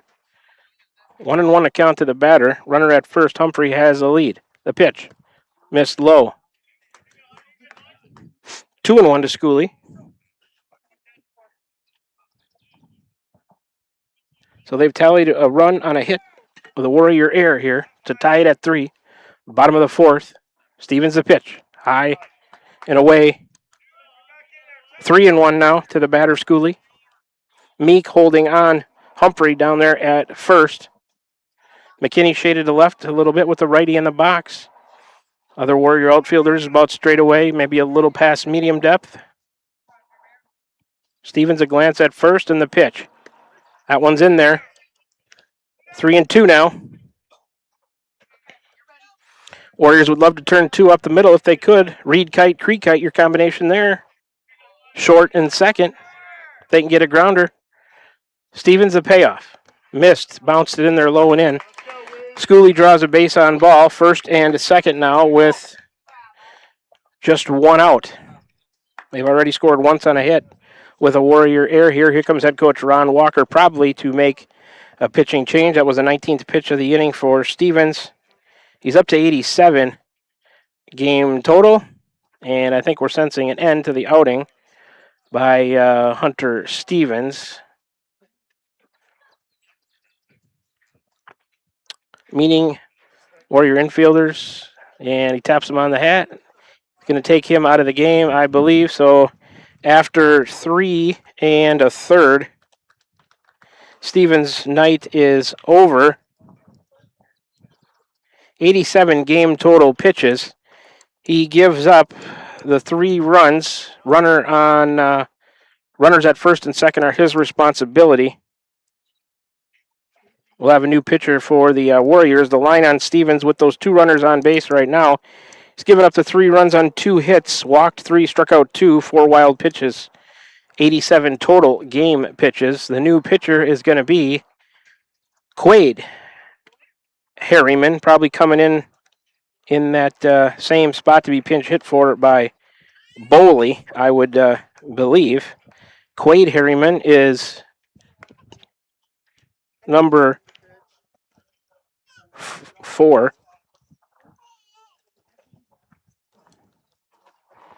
Quade Harriman, the junior.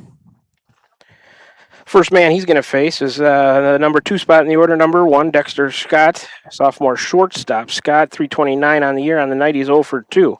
Pitching changes tonight are brought to you by Dowd's Quick Stop of Dowd's for gas and all the convenience and daily food specials. Let's try to set you up on Quade Harriman here as he takes his warm-up pitches. First pitching change by either team on the night. Number 4, Quade Harriman, a junior, pitched in 1 game without a start or a record or a save. 3 innings pitched, 59 total pitches, 17 official at-bats against him, a .294 average. He's given up 5 hits, 2 runs. One of them earned, a walk, a strikeout, 2.33 ERA for Quade Harriman.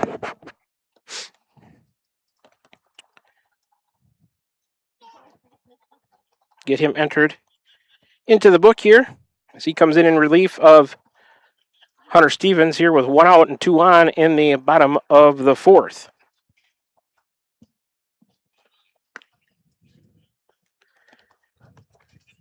Warm-up pitches about completed by Quade Harriman.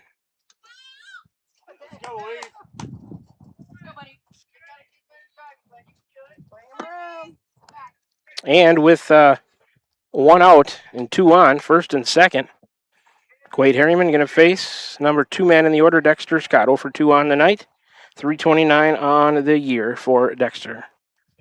Max Taylor on deck for the Mustangs. Harriman, a right-hander. He'll start out of the stretch with runners at first and second.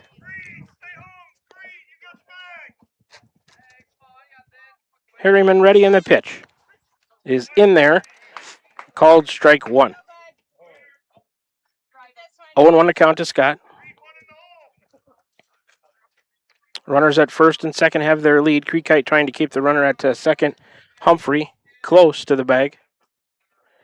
And the pitch missed high. 1-1.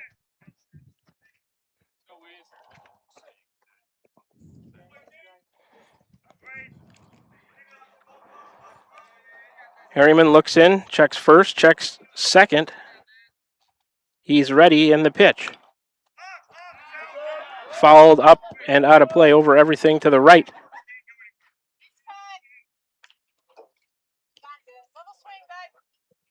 Count to Dexter Scott is 1-2.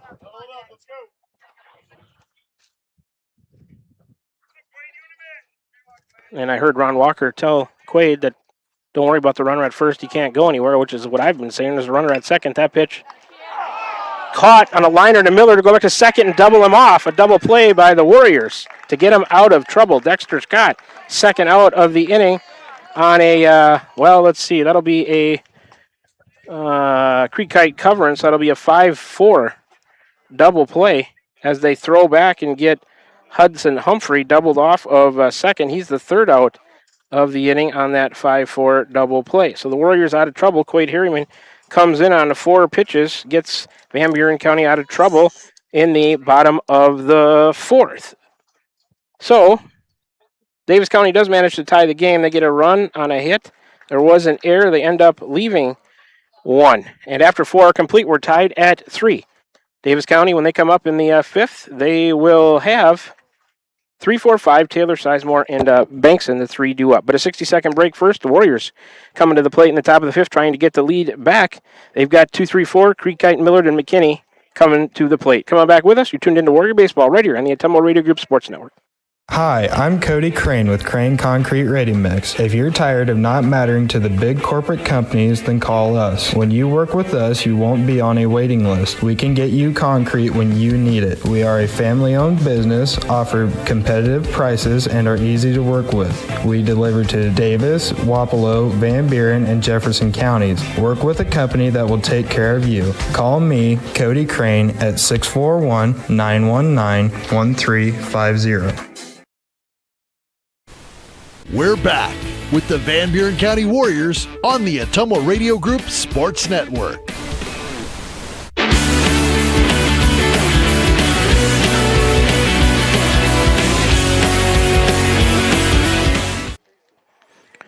Once again, we return to the Ottumwa Radio broadcast booth from the Davis County Mustang Sports Complex here in Bloomfield, Iowa this evening. We're tied at 3, getting ready to start the top of the fifth. Husted back on the mound with 72 game total pitches. His first pitch to Creek Kite, line foul, third base side. 0-1, count to Creek Kite on the night. He's 1 for 1 with a double, also a sacrifice and an RBI.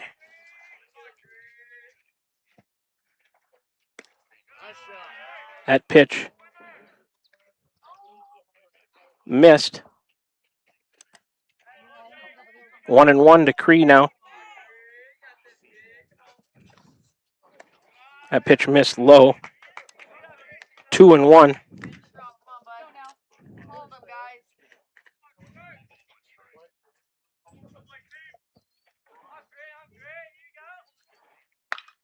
Cree Kite swings on that one and sends it deep to left.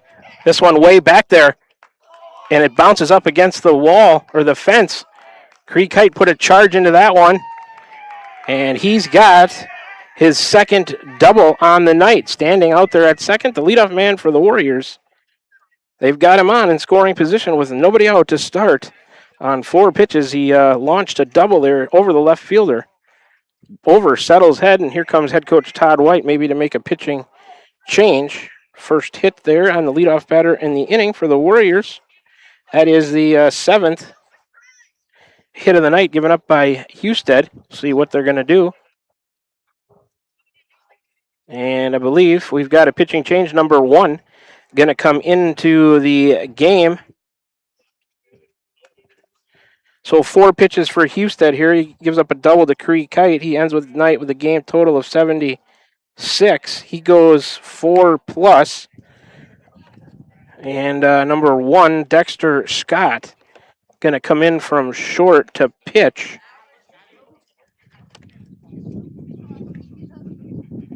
And maybe Husted to short. Maybe that's the only change. We'll see. Pitching change in tonight's ball game.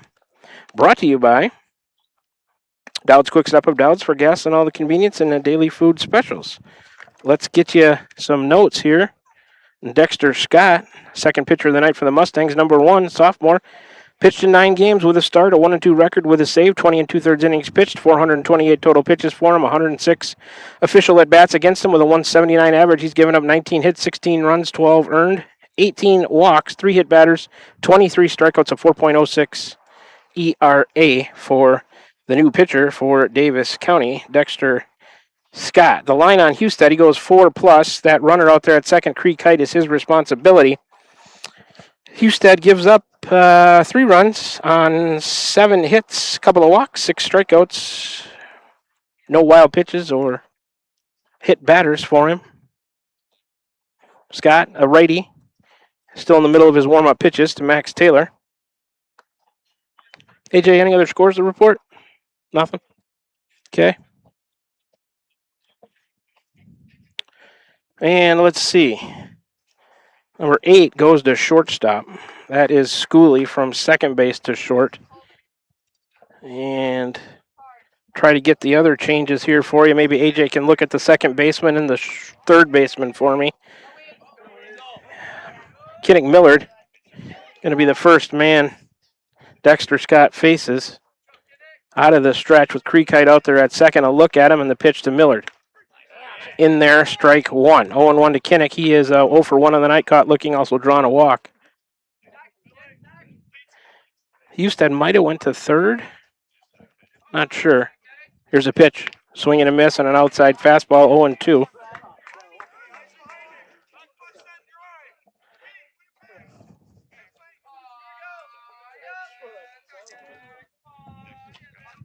Creekite out there at second. The pitch to Millard. Fouled off right side, out of play.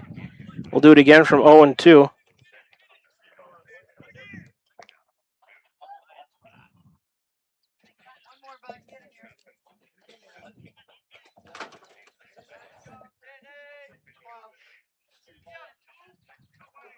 Scott, a look back. Now he's coming to the plate. Breaking ball missed outside to Millard, 1-2. Still trying to get you some numbers. 13 out there. That's Sizemore. He went from third to second. And maybe Husted off the mound to third. Okay. Those are the changes. Scott to the plate. Oh, a swing and a miss on a low inside pitch. Millard knew it. Went after it. And he's the first out of the inning on a swinging strikeout. First strikeout by Scott, sixth by Davis County pitching. So Scott in from short to pitch. Sizemore from third to second. Husted from the mound to third. Those are the changes. That one had to, Eli McKinney had to skip out of the way of from Scott. 1-0 the count with Creekite still out there at second in scoring position now with one out. McKinney, the cleanup man, number 11, the senior center fielder, 298 for him. Millard was at 254, takes one high and outside. Ball 2 to McKinney. McKinney on the night. He's 0 for 1 with a swinging strikeout. Or, excuse me, 1 for 2 with a triple run scored and that strikeout. Here's the pitch. High outside to him. 3-0. Creekite standing on the bag out there at second after his leadoff double. Eli squares to bunt, pulls it back. The pitch is a called strike. 3-1 now the count. Creekite led off the inning. He was at 296 to catch up on the averages for the Warrior hitters. 3-1. Scott a look back and the pitch. Missed low and in. McKinney draws a base on ball. First and second with one out now. First walk issued by Scott. Third walk issued by Davis County pitching tonight. Here's Caden Simmons in the 5 spot. He wears number 17, senior catcher. 0 for 2 on the night. A fly out to right and a caught looking. Simmons on the year, 104, the right-handed batter. Need a big hit. First and second with one out. Warrior runners have their lead. He squares the bunt, pulls the bat back, takes a ball. 1-0 to Simmons. Keegan Young on deck. Scott out of the stretch. Simmons squares the bunt, bunts it. Right back to him, too hard. They're going to go to third. They're going to get a force out over there. Simmons will reach on a fielder's choice, too hard on the bunt. Pitcher fielded it off the mound. Simmons will reach on a fielder's choice, but they get the out of the lead runner, Creekite at third. He's the second out of the inning. That goes 1-5. Just too hard. Need to soften that one up a little bit more. So still runners at first and second. McKinney moves to second on the play, but now there are 2 outs in the inning. 12 pitches so far for Scott, and the first pitch to Keegan Young coming up. Keegan swings on that one, sends it out to right center. Who wants it? Center fielder over into the gap, and he'll make the catch. Young, now on the night, is 1 for 2 with a single. That fly out, and he's drawn a walk and scored a run. He's the third out of the inning on a fly out to right center. The center fielder making the play. Warriors get no runs on a hit. The leadoff double, they can't score them.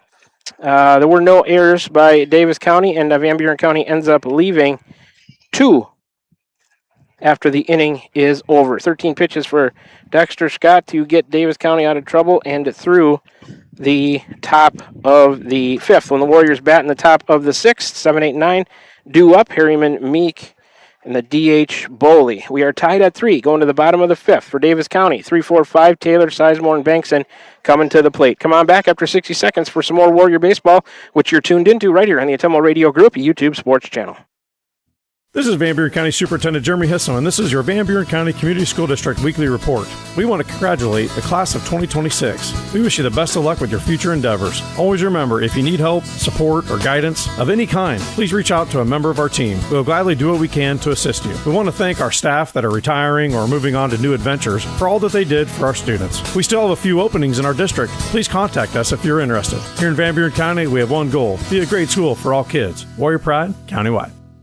This is Tim with Slayton Polaris. I'm sure you would agree with me that while we enjoy watching our kids grow up on the farm, we also wish they could stay little for as long as possible. 1 minute they are small enough to play in a tractor tire, and the next thing you know, they are bigger than you. With all of life's changes, you can take comfort in knowing that Slayton Polaris will try their best to keep things the same. We always offer the best machines at the best possible prices and strive to treat everyone the way we would want to be treated. This has always been our policy since we opened our doors. We look forward to meeting you at Slayton Polaris, 8 miles south and west of Pulaski. We're back with the Van Buren County Warriors on the Atomo Radio Group Sports Network.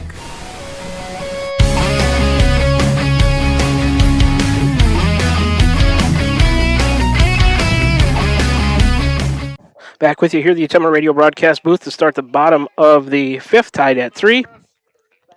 Davis County to the plate, 3-4-5 due up. This is number 21 in the 3 spot, Max Taylor. Sophomore catcher, 297 on the year, 0 for 2 on the night with a pop-out and a strikeout. Quade Harriman starting work in his second inning here, the righty coming to the plate. That pitch swung on and popped up. Second baseman, Cree Kite back, edge of the grass, making the catch.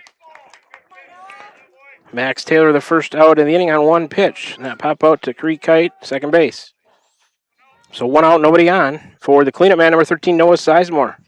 The sophomore started at third base, now playing second base. Sizemore, 247 on the year, on the night. 0 for 1 with a walk, stranded on the bases. He's in there from the right side just like Taylor was. Hayden Bankson on deck for the Mustangs. That pitch is in there for a called strike 1 to Sizemore. 0-1 the count. We're tied at 3, bases empty, 1 out as we play here. Bottom of the fifth, lights starting to take effect here at the Mustang Sports Complex.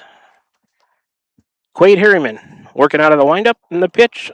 That one swung on, flied to center. McKinney in to his left, a hair. McKinney there, makes a catch. Sizemore, the second out of the inning.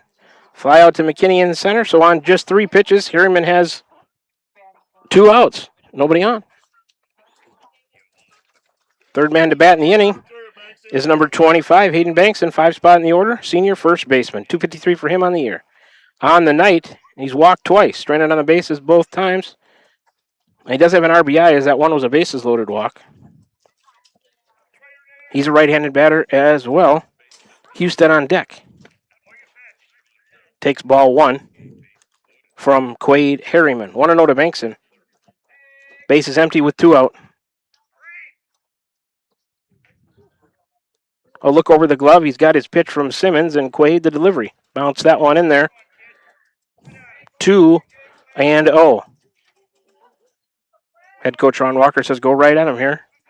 Base is empty with 2 out. They're going to start a rally with 2 out. You make him get a hit. The 2-0. Brushed him back, 3-0.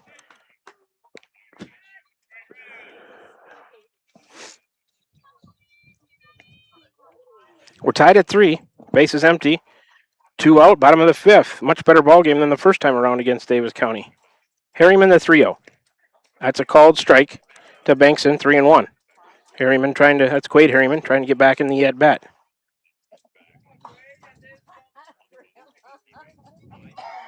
Set the Warrior defense for you in a minute if this pitch doesn't end the inning. There it is. Strike 2 called, 3-2. Warrior defense in the outfield. Nolan Harriman in left, McKinney in center, Young in right. Third to first, it's Millard, Reed Kite, Creed Kite, Jackson Meeks. Simmons still behind the plate. On the mound is Harriman. He's coming back on a 3-2. A chopper up the middle. Reed Kite to his left, gloves, throws. And they got him. That's a much better throw over to Jackson Meek. Third out of the inning is Hayden Bankson on a 6-3 putout. And Davis County retired in order in the bottom of the fifth on just 9 pitches from Quade Harriman. He's up to a game total of 13. When Davis County bats in the bottom of the 6, 7, and 8, Husted, Settles, and Milder will be the 3 due up. But first, after a 60-second break, the Warriors coming to the plate in the top of the 6th, looking to retake the lead. 7, 8, 9, Nolan Harriman, Jackson Meek, and the DH, Parker Boley for the Warriors. Come on back with us for more Warrior Baseball. You're tuned into it and watching it right here on the Atomo Radio Group YouTube Sports Channel. When you're rolling through the beautiful hills of Van Buren County, make a stop in Dowd's at Dowd's Quick Stop. Open every day. This month, try our pizza flavor of the month, Buffalo Chicken. Grab a large one-topping pizza and 8 wings for just $19. Or try the Cheeseburger Meal Deal. Burger, fries, and a 32-ounce drink for only $11. And don't miss the open-air cooler loaded with wraps, salads, pickle wraps, deviled eggs, and dessert. Dowd's Quick Stop. Good food, great people, right in the heart of scenic Van Buren County. Refresh your skin and feel your best with a visit to the complexion company Laser and Aesthetics in Batavia, your premier destination for ultimate head-to-toe care. Boost your energy with premium IV hydration drips, experience the skin-smoothing power of microneedling and medical-grade chemical peels, or try their state-of-the-art M-Sculpt Neo and M-Cella treatments for body sculpting and wellness. They also offer expert permanent makeup, lip blushing, and clear skin acne scar treatments. Book your visit with the complexion company in Batavia today. Back with you here at the Mustang Sports Complex, Atomo Radio broadcast booth. July 1st, 2026. Wednesday night ball game for you. Chopper out in front of the plate. Nolan Harriman, pitcher off the mound. Dexter Scott fumbles. He's going to throw down there.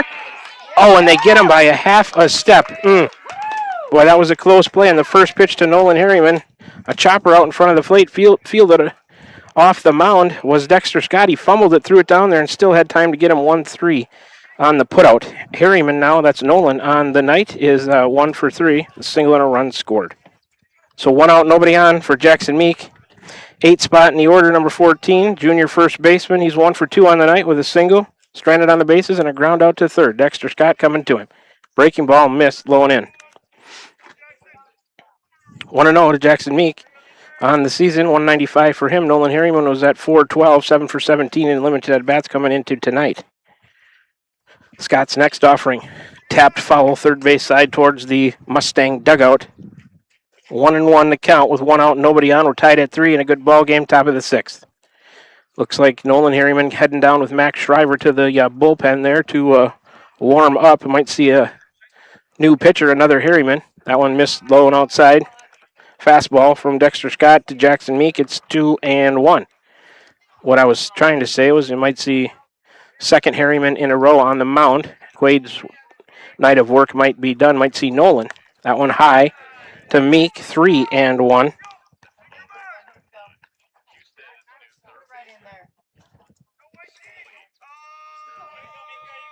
So I think Harriman goes, if they're going to take him out. Here's the pitch, followed straight back to the net. 3-2 now. We'll see, though. Won't pencil it in yet, but Quade Harriman so far has went inning and 2/3 for the Warriors. Nolan down there warming up with a catcher in the bullpen. Dexter Scott coming back to Meek. Fouled back, same thing. Right to darn near the same spot into the net there. A little bit right of center if you're looking at it from the rear. We'll do it again from 3-2. Center fielder shaded to left with Meek the righty in there. That one missed low. Meek draws a 1-out walk. So the Warriors a 1-out base runner. Second walk issued by Scott. 4th of the night issued by Mustang pitching. And here comes the Warrior DH in the 9th spot, number 7, Parker Boley. Sophomore, he's 0 for 2 with a couple of strikeouts, 1 each way. He started DHing for Hunter Stevens, and Stevens came out of the game and put Quade Harriman in, so Boley hitting for Quade Harriman, technically, right now. In there from the right side, Meek a lead at first. The pitch from Scott, swinging a miss by Boley. 0-1. Warriors looking to play to run here somehow and take the lead at 4-3 if they could. Try to get 6 outs and get out of here with a win. We're tied at 3, top of the 6th. Of course, that's easier said than done. Reed Kite, top of the order on deck. That pitch snapped the glove of Taylor, missed inside. Ball 1-1 to Boley. Dexter Scott starting work here in his second inning. 23 game total pitches for him so far, 13-10. Here's the 24th, a swing and a miss on a high fastball to Boley. 1-2 now. Reed Kite on deck. Like I said, top of the order for the Warriors. Meek for drawing a walk at first with one out. And the pitch. Breaking ball. And a called strike 3. Boley gets caught looking. His third strikeout of the night, second out of the inning. That is the second strikeout by Dexter Scott. 8th strikeout of the night by Mustang pitching. Top of the order now with one on, now 2 out, though, for Reed Kite. He's 1 for 3 on the night with a single. Check him at first. He's back safely. Is Meek. So we're going to take one down the line towards the corner or in a gap now and let Jackson Meek show us his wheels. Otherwise, it's going to take maybe a couple of hits to score him from first. The pitch missed inside to Reed Kite. 1-0 the count. Reed into tonight's action was 344. Parker Boley was at 171. Jackson Meek 195. Nolan Harriman 412 and limited at bats. That was the averages of the Warrior batters. That one is a called strike to Reed Kite. He watched it. 1-1. On deck is Creek Kite. If Reed can get on and move Jackson along, Creel bat here. 1 on and 2 out. We're tied at 3. Top of the 6th. That one missed. Low. 2-1.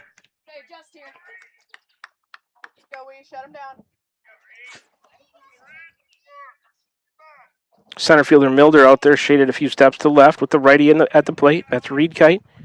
Doesn't have the hot pink back in hand. More of a white bat right now. The 2-1. Breaking ball. Ooh, backed him out of there. Oh, it broke back over the plate for a strike. He shakes his head. He agrees with it, does Reed Kite. So count even at 2-2 now.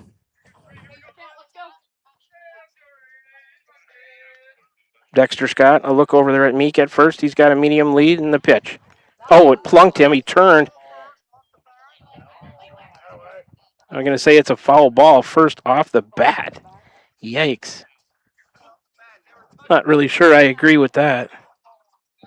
I didn't hear bat, did you? Wow. So it's a foul ball.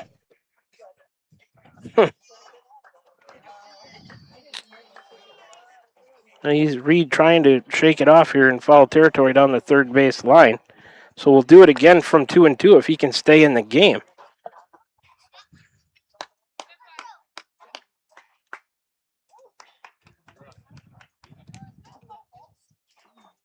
Strange call. Sounded like it hit him first to me. Then maybe slid up and I don't know. I didn't really hear any bat on that, but well, that's the call. So it's a foul ball. And Reed Kite shaking it off best he can. 2-2. The runner at first, Meek, 2 outs. And the pitch. Breaking ball. That one did hit him. Spun him out of there on a breaking ball, maybe inside. He gets hit by it, so Reed Kite down to first. Maybe that's justice as the ball knows. He's down to first on a hit by pitch. Push Meek to second in scoring position with 2 out. First hit batter of the game by either team. Here's Creek Kite on the night, 2 for 2 with a couple of doubles. He got a sacrifice and an RBI as well. Cree, 296. They'll check him at second. Back safely is Meek. Creek Kite 296 into tonight's play. Been the Warriors' most dangerous hitter tonight with those 2 doubles and an RBI sac fly. So Reed Kite at first after getting hit twice, I'll say. Meek drew a walk. He's at second. There are 2 outs for Creek Kite from Scott. Took a called strike 1. 0-1 to Creek Kite. On deck, Kinnick Miller in the 3 spot for the Warriors.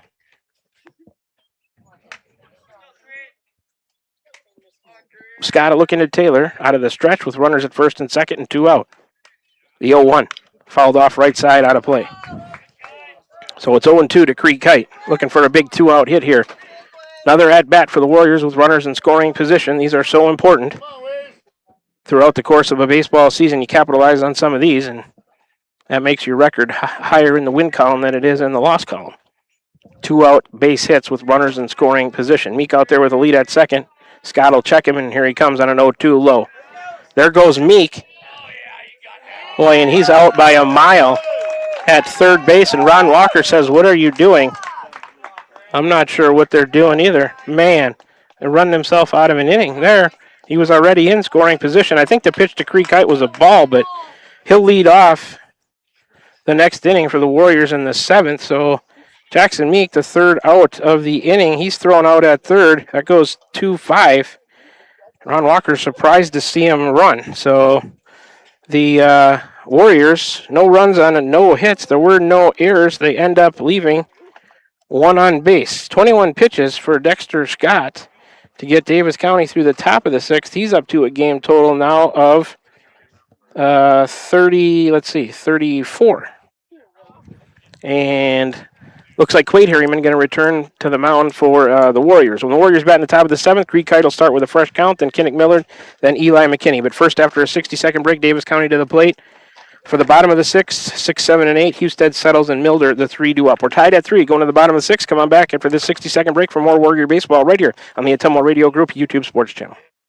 Hi, this is Amanda Manning Morris. Farmers and ranchers, we know your work is the backbone of our community. At First Iowa State Bank of Keosauqua, we're proud to offer ag lending solutions tailored to your needs. Whether it's land, equipment, or operational expenses, we've got the tools to help your operation grow. With competitive rates, flexible terms, and local experts who understand agriculture, we're here to support you every step of the way. Partner with a bank that knows the land and stands by its people. First Iowa State Bank, your ag lending partner. Member FDIC, Equal Housing Lender. This is Van Buren County Superintendent Jeremy Hisson, and this is your Van Buren County Community School District Weekly Report. We want to congratulate the class of 2026. We wish you the best of luck with your future endeavors. Always remember, if you need help, support, or guidance of any kind, please reach out to a member of our team. We'll gladly do what we can to assist you. We want to thank our staff that are retiring or moving on to new adventures for all that they did for our students. We still have a few openings in our district. Please contact us if you're interested. Here in Van Buren County, we have one goal: be a great school for all kids. Warrior Pride, countywide. Back with you at the Ottumwa Radio broadcast booth for the bottom of the sixth, tied at 3. Quade Harriman's first pitch is a called strike to the sixth man in the order, number 16, Grant Husted, the eighth grader, started on the mound, now playing third base, leading off the inning for the Mustangs. He's 0 for 2 on the night, 0-1 to him. Quade Harriman ready, the windup, and a pitch bounced it in there, 1-1. So Meek, he was just starting to think about sliding when the ball got to third. He actually had time to put on the brakes and try to retreat, but they tagged him out down there. Third out of the inning for the Warriors. That one missed on a fastball from Quade Harriman. 2-1 to Husted. And Ron Walker was just as surprised to see him coming towards third, I think, as I was. Might have missed a sign. I don't know. That one missed high and outside. 3-1. You don't want to put the leadoff man on here with a walk if you can help it. Tied at 3, top of the sixth. So Quade Harriman, the pitch. Swing and a miss. Gets that one in there. 3-2 now full. On deck, Josh Settles for the Mustangs.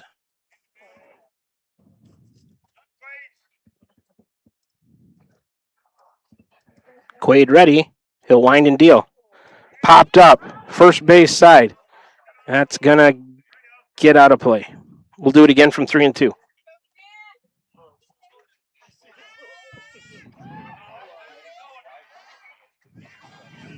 Boy, I would have liked to see what Creek Kite could have done there with the runner in scoring position. He was down in the count 1-2 there to end the top of the sixth for the Warriors, but he had a couple of doubles on the night.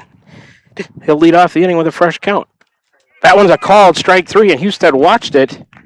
Harriman comes back to get him on a caught looking first out of the inning.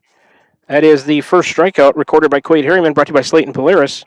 Third strikeout on the night by Warrior pitching. Up next for the Mustangs, 7th spot in the order, number 12, Josh Settles, the senior left fielder. He is 0 for 2 on the night, reached on an unsecured third strike, reached on an error, scored a run. On the season, 238 for the left-handed batter. Harriman rocks and fires. Missed high. 1-0 to Settles. 24, Victor Milder on deck for the Mustangs. Base is empty, 1 out. The next offering. Missed high and outside. Again to Settles, 2-0.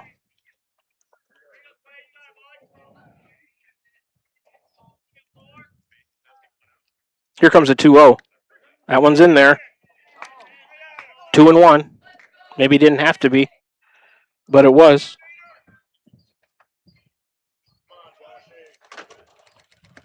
That pitch missed outside.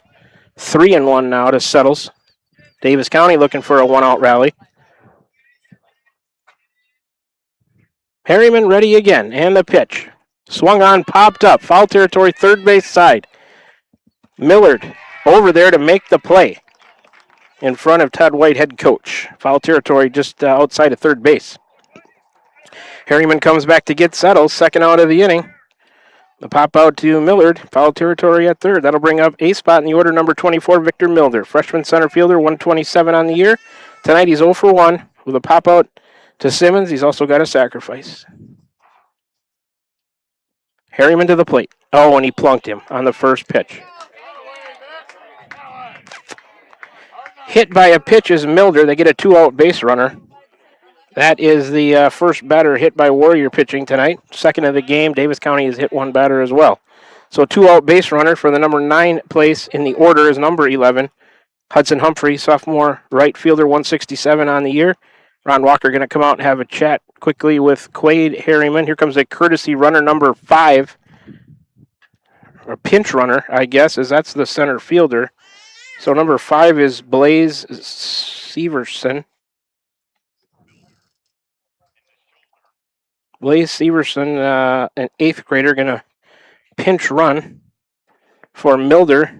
Milder will re-enter to play center. And Quade Harriman going to be lifted.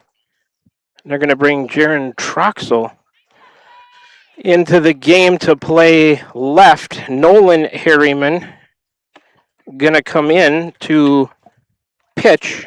So first batter that Nolan Harriman will face Hudson Humphrey in the 9 spot. Let's get these changes for the Warriors. Leaving the game, or let's see, leaving the game is Harriman, Quade Harriman. Into the lineup goes 33 Troxel in the 9 spot, the freshman. He goes to left. The left fielder, Nolan Harriman, in the 7 spot comes in to pitch. So 13 pitches for Quade Harriman here in the 6th. And he ends up with a game total of 26. And Quade Harriman ends up going, what do we got? 2 outs here. He came in the 4th and got that double play. So we went, 1 inning, 1 2/3, 2 1/3 he went. Giving up no runs, no hits. Did not walk anybody, struck out 1, hit a batter on 26 game total pitches. So this pitching change brought to you by Dowd's Quick Stop of Dowd's for gas and all the convenience and daily food specials. So we can, set up Nolan Harriman for you. As he comes into the game for the Warriors. Third pitcher used here by head coach Ron Walker tonight. Number 6, a sophomore, is Nolan Harriman. Pitched in 8 games. Hasn't started any. 1-0 record without a save. 15 2/3 innings pitched. 285 total pitches for Nolan. 65 official at bats against him. A 3.23 average. Giving up 21 hits, 20 runs, 17 of them earned. 12 walks, 5 hit batters, 7 strikeouts, a 7.60 ERA for Nolan Harriman. So Troxel into the game to play left. Harriman from left to the mound. And then Quade Harriman left the game from the mound in the 9 spot. All right, 1 on and 2 out for Davis County. Nolan Harriman to the plate. Popped up on the infield. Simmons under it in foul territory towards third base side, and Simmons makes the catch. Hudson Humphrey, the 3rd out of the inning, on a pop out to Simmons, making another nice play behind the plate there towards third base in foul territory. So Davis County gets no runs, no hits. There were no errors, and they end up leaving 1 on the hit by pitch. Top of the order for them when they bat in the top of the 7th, Schooley, Scott, and Taylor. 1 pitch for Nolan Harriman to get the Warriors through the 6th inning. And they're coming to the plate after a 60-second break. When we come back, 2-3-4, Creek Kite with a fresh count. Millard and McKinney do up. The score remains tied at 3. Come on back with us in 60 seconds. We're going to the top of the 7th right here on the Ottumwa Radio Group YouTube Sports Channel. Are you thinking about or ready to build that home or shop or deck that you've been dreaming about? Come see us at Dowd's Lumber and Home Center in Dowd's, and we'll transform your dreams into reality. By using our 3D computer-aided design system, you can see and walk through your dream project. After your project is designed, we can generate a detailed material list to see if it fits within your budget. Contact Mike or Josh at Dowd's Lumber and Home Center to get your project started today. 641-936-7115 or check us out at dowdslumber.com. This is Jeremy with Cranston Family Funeral Home. I want to take a moment and say thank you, not for choosing our funeral home, although we're deeply honored when you do, but for showing up for your neighbors, for supporting small businesses, for standing in line at visitations and hugging people you maybe haven't seen in years. That is what makes our communities feel like home. At Cranston Family Funeral Home, we don't believe in flashy promises. We believe in showing up quietly, respectfully, and doing the work that matters when it matters most. So from our family to yours, thank you. We see you, we are grateful for you, and we'll be here when you need us. We're back with the Van Buren County Warriors on the Ottumwa Radio Group Sports Network.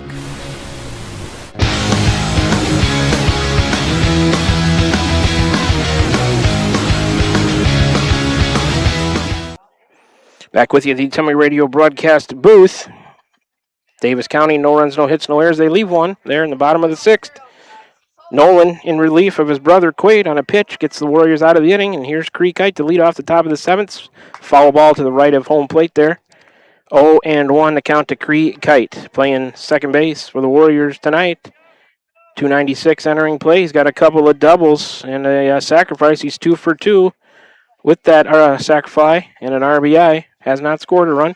0-1 to count to him. We're tied at 3 as we begin play top of the 7th. Lights full effect right now. The Mustang Sports Complex. He takes called strike 2. 0-2. Creekite. Kinnick Millard on deck. Scott. Breaking ball. Ooh, missed. That was close. He wanted it. Didn't get it. 1-2. Dexter Scott starting work in his 3rd inning here.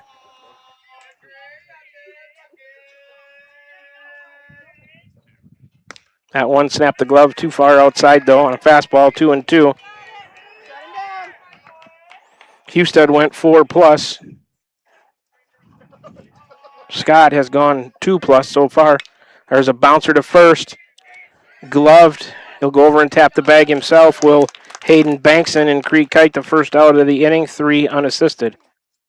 So 1 down and nobody on for Kinnick Millard. 3rd in the order, number 2.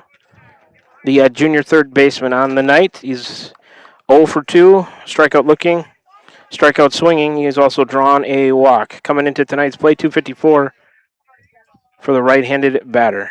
Need to start something with 1 out here. Scott to Millard. Is that a strike? I can't see his little motion. His body's blocking it. So strike 1 to Millard. 0-1 to Kinnick. Eli McKinney on deck. Breaking ball is strike 2. 0-2 quickly to Kinnick.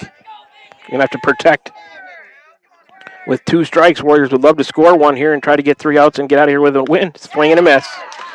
Dexter Scott says good afternoon, good evening, and good night. Millard the 2nd out of the inning on a swinging strikeout. That is the 3rd strikeout recorded by Scott. 9th strikeout by the Mustang pitchers tonight. So 2 outs and nobody on for the cleanup man, number 11, Eli McKinney, the senior center fielder, 298 into play tonight. He takes strike 1. Scott firing now. McKinney on the night. He is 1 for 2 with a triple run scored. He's also drawn a walk. The pitch low outside a little bit maybe. 1-1. Davis County trying to set the Warriors down in order here and get back to the dugout and walk it off. Warriors trying to prevent that. 11th pitch of the inning, fouled above us into the net. 1-2 to McKinney. Caden Simmons out of the on-deck spot to come retrieve that foul ball. Eli will battle now. Try to from the left side. Ask for time. Granted. Scott was ready to go into his windup. He's frustrated about it. Vic Combs, the home plate umpire, grants McKinney time. Now Eli back in there. Scott, a new sign from Taylor. He's ready, and the pitch. A breaking ball. Missed. Low and outside. 2-2. We're tied at 3, 2 outs, bases empty, top of the 7th. Scott coming back to McKinney. Fly ball left field, shallow. Anybody going to get there? No, it skips away. McKinney around first. He's going to cruise into second and stand right there. The throw over second base, backed up by the first baseman, Bankson. Ooh, that was a good backup. So there's a runner in scoring position. Back-to-back hits. Might score one for the Warriors as McKinney with a 2-out double. First hit of the inning. First hit, I believe, given up by... Let's see. Second hit given up by Scott. McKinney with the 2-out double. Here's Caden Simmons in the 5 spot, number 17, the senior catcher. He is 0 for 3 on the night, reached on a fielder's choice. McKinney out there in scoring position. Second baseman trying to keep him close. Scott to Simmons. Strike one. Looking. 0-1. Caden's due. That's all I have to say. He's due to drive one somewhere. Find a gap, a line, a slicer down the right field line. That would work. The pitch. Tipped foul behind home plate. Quickly 0-2 to Caden now. We're tied at 3. 2 outs, a man on at second after McKinney's double with 2 out there. Eli with a lead at second. Scott works out of the stretch with a runner on second. A look back at him. There's an 0-2 to Simmons. Breaking ball. Good take by Caden. Good pitch by Scott. Didn't get him to offer on it, though. Keegan Young on deck in the 6th spot for the Warriors. Need a big 2-out hit here. With runners in scoring position. Those are so valuable. Simmons, a check. He got caught looking on it. Called strike 3. I don't think he went, but he's the 3rd out of the inning on that strikeout. No runs on a hit. No errors, and the Warriors end up leaving 1. 17 pitches for Dexter Scott to get him through the 7th. He's got a game total of 51 now. If we go to extras, top of the 8 for the Warriors would be 6, 7, and 8. Young, Nolan Harriman, and Jackson Meek. I don't think either team wants to do that, but the Warriors are going to have to do that if they want to get out of here with a win tonight. So after 6.5 are complete, we're still tied at 3. 60-second break. Top of the order coming for Davis County. Schooley, Scott, and Taylor due up. Come on back for more Warrior Baseball right here on the Atomo Radio Group YouTube Sports Channel. Call. I got a pair of clogged toilets. 2 pair, dripping faucets and leaking pipes. Full house, boys. Flooded basement, ruined water heater, and a wild card, broken sump pump. Gentlemen, whatever your plumbing issue may be, call Roto-Rooter on Gateway Drive in Ottumwa. The drain cleaning and plumbing experts, residential and commercial, 24 hours a day, 7 days a week. Oh, and one more thing. A royal flush always beats a full house. That's a bunch of crap. Shopping for a quality used car? Check out the inventory at Smithburg Automotive's lot at 1503 West Burlington Avenue in Fairfield. Need repairs? They've got you covered at the South 23rd Street location. Call 641-472-2454 or visit smithburgs.com. Need quality used parts? Head to Smitty's Auto Recycling on West Grimes in Fairfield. They've got fresh inventory arriving all the time. Selling parts or have a wrecked vehicle? They buy unwanted cars too. Call 472-4200 or stop by to see what's new in the yard. We're back with the Van Buren County Warriors on the Atomo Radio Group Sports Network.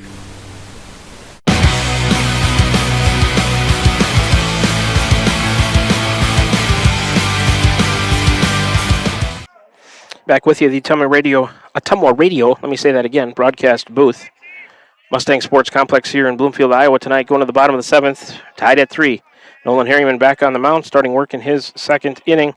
Face Schooley, the leadoff man, a breaking ball, brushed him back inside, maybe a knuckle curve or a knuckle ball. It's 1-0 to Schooley. On the night, he's 1 for 1 with a single, drawing a couple of walks and scored a run as well. The 1-0. Missed low, bounced it in there. 2-0. Troxel stays into play left, I believe, out there. Millard at 3rd, Reed Kite at short, Creek Kite 2nd, Jackson Meek at 1st, Simmons still behind the plate, Nolan Harriman. The pitch missed down and in. So 3-0. Hate to put that leadoff man on with a walk, as I've said it so many times before. Keegan Young in right, McKinney in center, Troxel out there in left for the Warriors. A 3-0 from Nolan, missed badly high and in. Simmons had to stand up to catch it, and there's a start for Davis County on a leadoff base on ball. So, first walk issued by Nolan Harriman, fourth walk issued by Warrior pitching tonight. Brings up number 2 in the inning, number 2 in the order. Wearing number 1, Dexter Scott. The sophomore started at short, been doing the pitching for the last 3. He's in there from the right side, 329 on the year. On the night, 0 for 3. Squares to bunt. Bunts at third base side, and a good one. Miller to field it. He'll throw to first on one bounce to Meek. Was supposed to be a sacrifice, but it's an infield hit. Pushing the winning run to a scoring position at second. Dexter Scott with an infield bunt hit. He's on at first. First hit given up by Nolan Harriman. Just the third hit of the night for Davis County. So in there now, in the third spot in the order is number 21, Max Taylor. On the night, he's 0 for 3 on the season, 297. Noah Sizemore on deck. Davis County runners at first and second with nobody out. Harriman, Nolan out of the stretch. That's a bunt to Meek. He'll glove. Nobody covering first. He throws to Nolan Harriman, not in time. Another infield hit. So he bunted it to the first baseman. Meek off the bag. Creek Height was not over there. Harriman tried to get there to cover. Not sure if he ever caught it and touched the bag. Well, if he did, it wasn't in time. So they're loaded now with nobody out. Another infield hit. Sends Schooley to third. That's the winning run. Davis County has something brewing here. Here's a courtesy runner. Number 10. Not sure why you would courtesy run at first base. That run doesn't mean anything. But they are. For Max Taylor, 2 hits in the inning. 4th hit of the night. 2 hits and a walk have loaded him. Number 10 is Rylan Johnson, the junior. For Noah Sizemore. In there from the right side, third baseman, 247. Well, he's playing second. He started at third. On the night, he's 0 for 2 with a base on ball drawn. On deck is Hayden Bankson. Warrior infield is in. The pitch is a called strike 1 to Sizemore. Warriors will look to come home to cut down the run, then go to first. Like to turn 2 if they could. Bases loaded, nobody out. We're tied at 3, bottom of the 7th. Davis County looking to walk it off. Harriman will look at third and the pitch. Tapper, third base. Gloved, thrown home. It's a foul ball. They would have had him, but it's just a foul ball, 0-2. It's a foul ball, guys. Everybody back.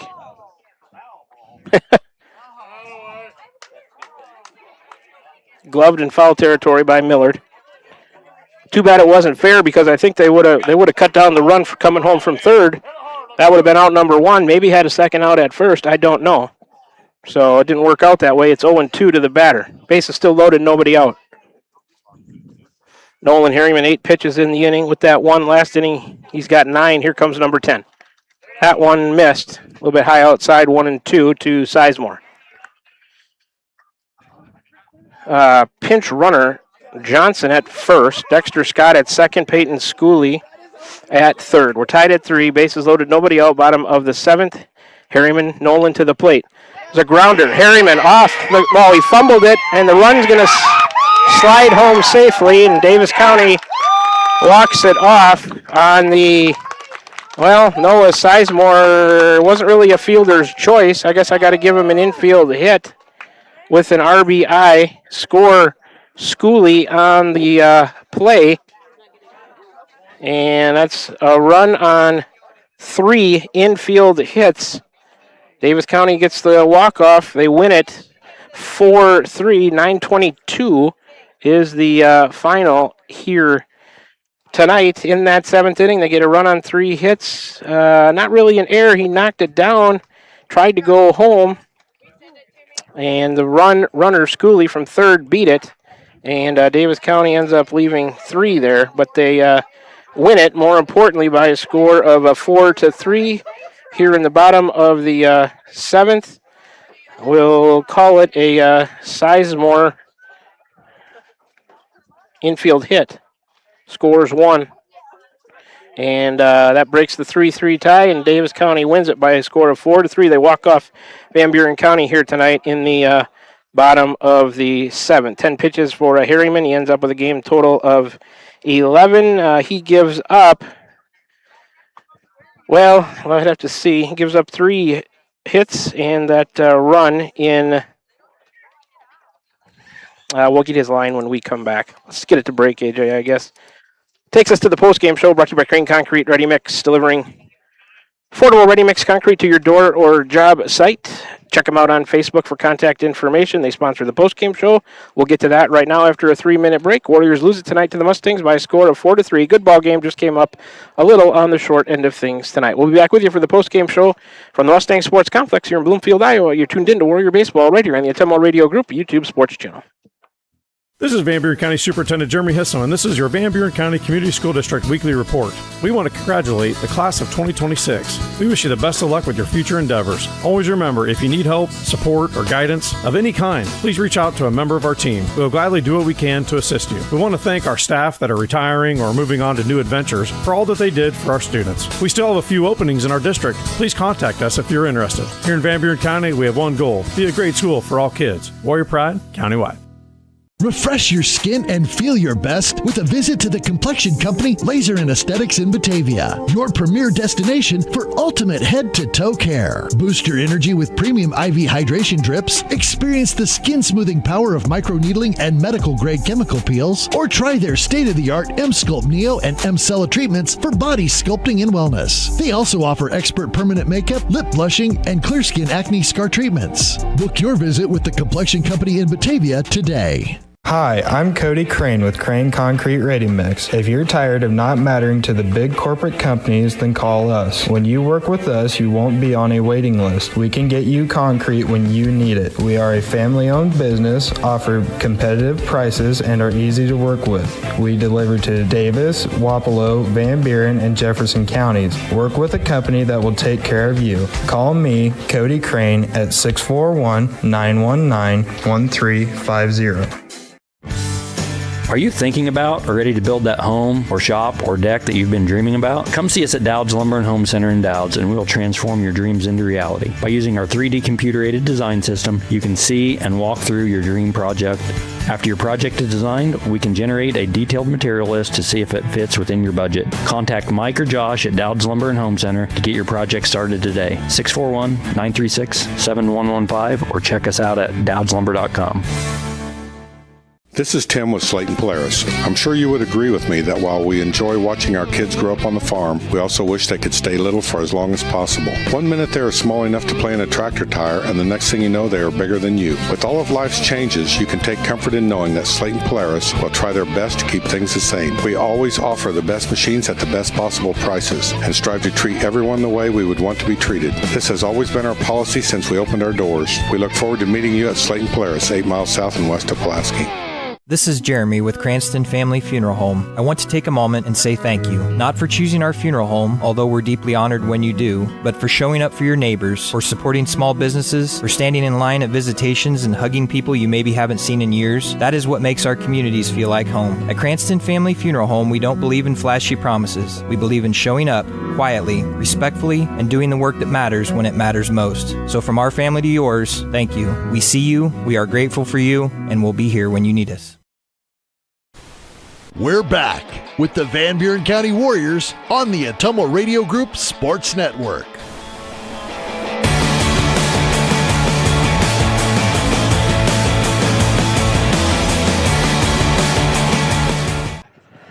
Alrighty, back with you here, Ottumwa Radio broadcast booth for the post-game show of Warrior Boys Baseball. Brought to you by Crane Concrete Ready Mix, delivering affordable ready mix concrete to your door or job site. Check them out on Facebook for contact information. Let's get you some totals. It's a final now. Davis County Mustangs, defeat the Van Buren County Warriors tonight by a score of 4-3. Davis County 4 runs on 5 hits, no errors. They strand 9. The Warriors 3 runs on 8 hits. They out-hit them, couldn't outscore them. 2 errors for the Warriors. They strand 8. The winning pitcher Dexter Scott, losing pitcher Nolan Harriman. Time of the game 2 hours and 6 minutes. Scott in the win ends up going 3 innings, giving up no runs on 2 hits, walked 2, struck out 3 on 51 game total pitches for him. Nolan Harriman comes in, gets him out of trouble in the 6th on a pitch, but couldn't do the same in the 7th. He only goes a third of an inning, giving up that 4th run on 3 hits. He walked 1 on 11 game total pitches. We're losing pitcher tonight, Nolan Harriman. Let's go through the scoring summary here for you quickly. Top of the 2nd, a Reed Kite RBI single scored 1 to make it 1-0 Warriors. A Creekite sac fly scored the 2nd to make it 2-0 after an inning and a half. Top of the 3rd, a pass ball scored McKinney after his triple to make it 3-0 Van Buren County. In the bottom of the 3rd, bases loaded walk to Banks and made it 3-1 Warriors, and a wild pitch scored Schooley to make it 3-2 Warriors after 3. Bottom of the 4th, Davis County tied it up. Humphrey RBI single scored 1 to make it 3-3. It stayed that way all the way to the bottom of the 7th when a Sizemore infield hit, a 3rd infield hit of the inning with the bases loaded, scored 1, and Davis County able to walk off Van Buren County tonight by a score of 4-3. I see head coach Ron Walker. He's coming over with, see who he's going to bring. We'll have an interview and a guest here for you. Looks like number 11, Eli McKinney, going to come over and visit with us. We'll get some headsets ready for the gentleman here tonight as we're going to talk to him in the post-game show. Yeah, as AJ, maybe turn the camera if you want to. Get somebody this one and somebody this one. And I'll get him some volume. And I always forget to mention this. I'm going to mention it tonight. Coaches and Players interviews brought to you by Dixon's Mattress Outlet in Bloomfield. Call Darren today for a great deal on a new mattress. And don't forget, he now sells area rugs, too. They sponsor Coaches and Players interviews all throughout the course of the year. This is the Warrior Baseball postgame show brought to you by Crane Concrete Ready Mix, delivering affordable ready mix concrete to your door or job site. Check them out on Facebook for contact information. I've got head coach Ron Walker and senior center fielder / pitcher Eli McKinney with us to chat in the postgame show. Guys, first of all, as always, thanks for taking the time to spend with us here in the Crane Concrete Ready Mix postgame show. Coach, I'm going to start with you.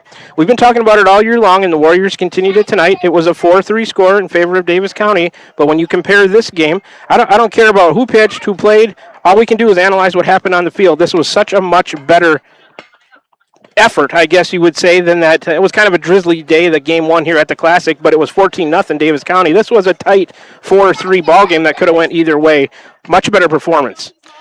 Yeah, I mean, it's not a win in the win column, but it's a win for us to see where we were right at about a month ago. Right. When we came over. I don't know about you guys, but no comparison. I agree. I agree with you. Just, just night and day difference, I thought. Yeah, I mean. Between the two games. Yeah, they threw the same kid we seen over here last time. True. And, last time I think we had 2 hits, 3 hits on 5 strikeouts. Mm-hmm. And, we came out taking our bats right away and, gave us a chance, and then that turned over to playing defense. Right.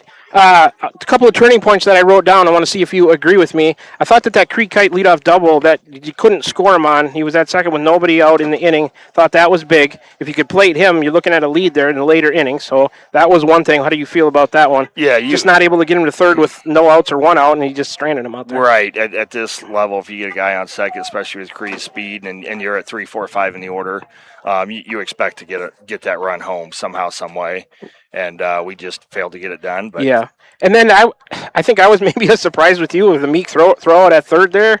Yeah, did he miss a sign or he was in scoring position already? yeah, with Cree up to bat. Yeah, I would just like to see what he could have done. Right, we took 2 doubles into that at bat. Yeah. He's we talk a lot about reading dirt ball reads and down angle, and he it was just a misread. That he misread it. Sure. So.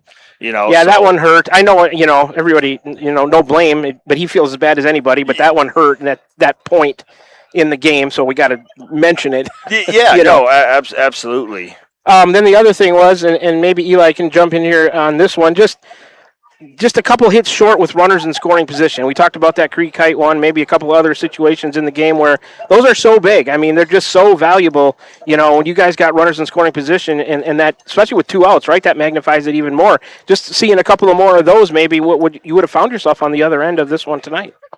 You think so, Eli? Yeah, I just think we need to jump on some more fastballs and not let ourselves get so deep into account, you know what I mean? And especially if you're going to swing first pitch fastball or in a 2-0, 2-1 hitters count, you need to really come out of your shoes and try to crank that thing. Well, let's talk about your at-bat there, that triple. I'm going to look back and see it was an 0-1 count. Maybe you thought he was looking to get ahead of you 0-2. You were ready for it. You jumped on it. You sent one way out there, and you ended up at third base standing. You scored third run of the night for your team. That was a really nice at-bat. What comes to your mind or memory when you think about that one? I was just kind of reading off what he was doing. So the first at-bat, he threw me 3 fastballs, and so it was an 0-1 count, and so I was just trying to pattern him, I guess, and see if he was going to throw me another fastball, and I just happened to see it and just jumped on it. Yeah. So you did, and then you were able to use your wheels. I mean, I've watched you in track, so I know you got good speed, and able to end up standing over there at third, and you were able to score there on a pass ball. So Eli, senior read that one correctly, and able to, that one happened to not be a hit that scored you, but at the point I said, we'll take it any way we can get it. Love to see an RBI single there or whatever, but that was the third run of the game. You guys were up 3-0 at that point. So, I guess the big thing we can take away from everything that we just talked about is improvement. I mean, it was a win for the Warriors as a program, maybe not in that win column, but 14-0 in that first game, and we did get a win against Moravia, second game of the day, but that first game probably left an empty taste in your, or a bad taste in your mouth. You were able to get rid of it kind of on that day, but second time around against Davis County, you had to feel much better about how the troops played. Yeah, and one other thing, talking about it growing from our standpoint, I didn't have to say anything. Runners on first and second, and Caden Simmons bunted. Creed got thrown out third, and Creed just looked at me and goes, I got to work harder on my secondary. Sure. And I said, yeah. I said, getting a bigger lead as the pitch is coming in. Yeah, we know what's happening here, and we got to, so. And what you're saying is that would maybe not enable the pitcher field that one, I think, on that bunt off the mound, or it wouldn't let Davis County get the out of the lead runner at third and have to have bases loaded. Yeah, have him maybe make a play at first base instead of the lead runner going down the line, third, or if they make that play, because being a comebacker right at him, Mm-hmm. I think they still try to go to third, but I don't. I mean, if he's working hard in secondary, I think he beats a throw, and we're off and running. Right. So maybe just a tad too hard on the bunt, and maybe a little bit of a better lead, and that puts you in a much better position there with the runner at third. But that's just not the way it happened. But I mean, good things to notice. And the great thing I took about it is he looked up at me and said, "This." He knew it right away. Yeah. So I mean, we're getting there. Well, it's just part of the Warrior growth that we've been talking about all season long. So, anyways, what we can take away from this one is a much better effort. Even though it's a loss, you guys still got to feel pretty good about the overall vibe of the team, the way that you performed as we back at home at the Ferguson for the next 2 nights. Finish up conference play with a big one against Central Lee tomorrow. It'll be another hot day probably, but I always like playing on those days. It's easy to get lathered up, you get loose, right? Whoever's pitching, I always felt like I could get loose on a hot day, so it should be fun. And then finish up conference play. That would be a big win over Central Lee. Could keep them from a 3-way tie. 10-2 atop the division. So Warriors, and it's a rivalry no matter what the records are between those two schools. So some fun to be had there. And then we'll turn around and come right back on Friday. 2 more Warrior games at home to finish out this week. And if we win, hey, we advance. So that's tournament time, and no more fun time than that. Anything you guys looking forward to here in the next 2 nights? Other than just getting to play? Compete? Being ourselves, competing. Would like to throw a quick shout out to Quade Harriman. I thought he did a great job coming in relief there in his second varsity appearance, and I think he allowed 1 base runner. Maybe 2. Yeah, Quade went 2 in the third innings and had a strikeout, a hit batter, 26 game total pitches, and nothing across. Yeah. So great job by him. He kept us in the game there and let us bridge some stuff together. So I thought our pitchers threw well, but Quade was exceptional. Yeah, Eli, anything that comes to mind as you think about the next 2 games?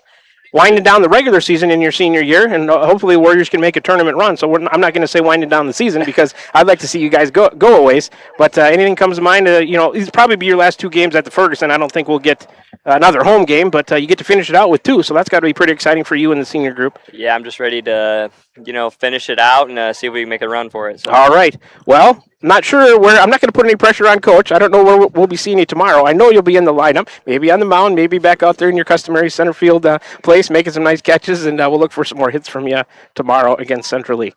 All right, guys. Thank you. Sounds great. Congratulations on a fine performance tonight. That's head coach Ron Walker, senior center fielder / pitcher Eli McKinney. Here in the post-game show. Thanks, guys. I'll send you the stats, Coach. Yep. Thanks, Eli.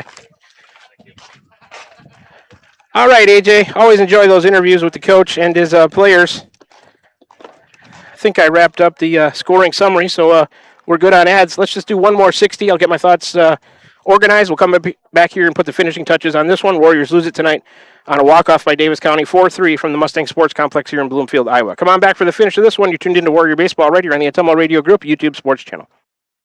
This is Van Buren County Superintendent Jeremy Hisson, and this is your Van Buren County Community School District Weekly Report. We want to congratulate the class of 2026. We wish you the best of luck with your future endeavors. Always remember, if you need help, support, or guidance of any kind, please reach out to a member of our team. We will gladly do what we can to assist you. We want to thank our staff that are retiring or moving on to new adventures for all that they did for our students. We still have a few openings in our district. Please contact us if you're interested. Here in Van Buren County, we have one goal: be a great school for all kids. Warrior Pride, countywide. Is your back telling you it's time for a new mattress? Darren at Dixon's Mattress Outlet is the man to see. Dixon's Mattress Outlet sells new mattresses of all sizes. They also have a great selection of area rugs, sheets, and pillows. Needing a mattress for the camper or a rollaway bed? Darren has those too. Call Darren today and get the best rest for less. Call Dixon's Mattress Outlet today at 641-664-3060. And don't forget to like them on Facebook. We're back with the Van Buren County Warriors on the Atomo Radio Group Sports Network.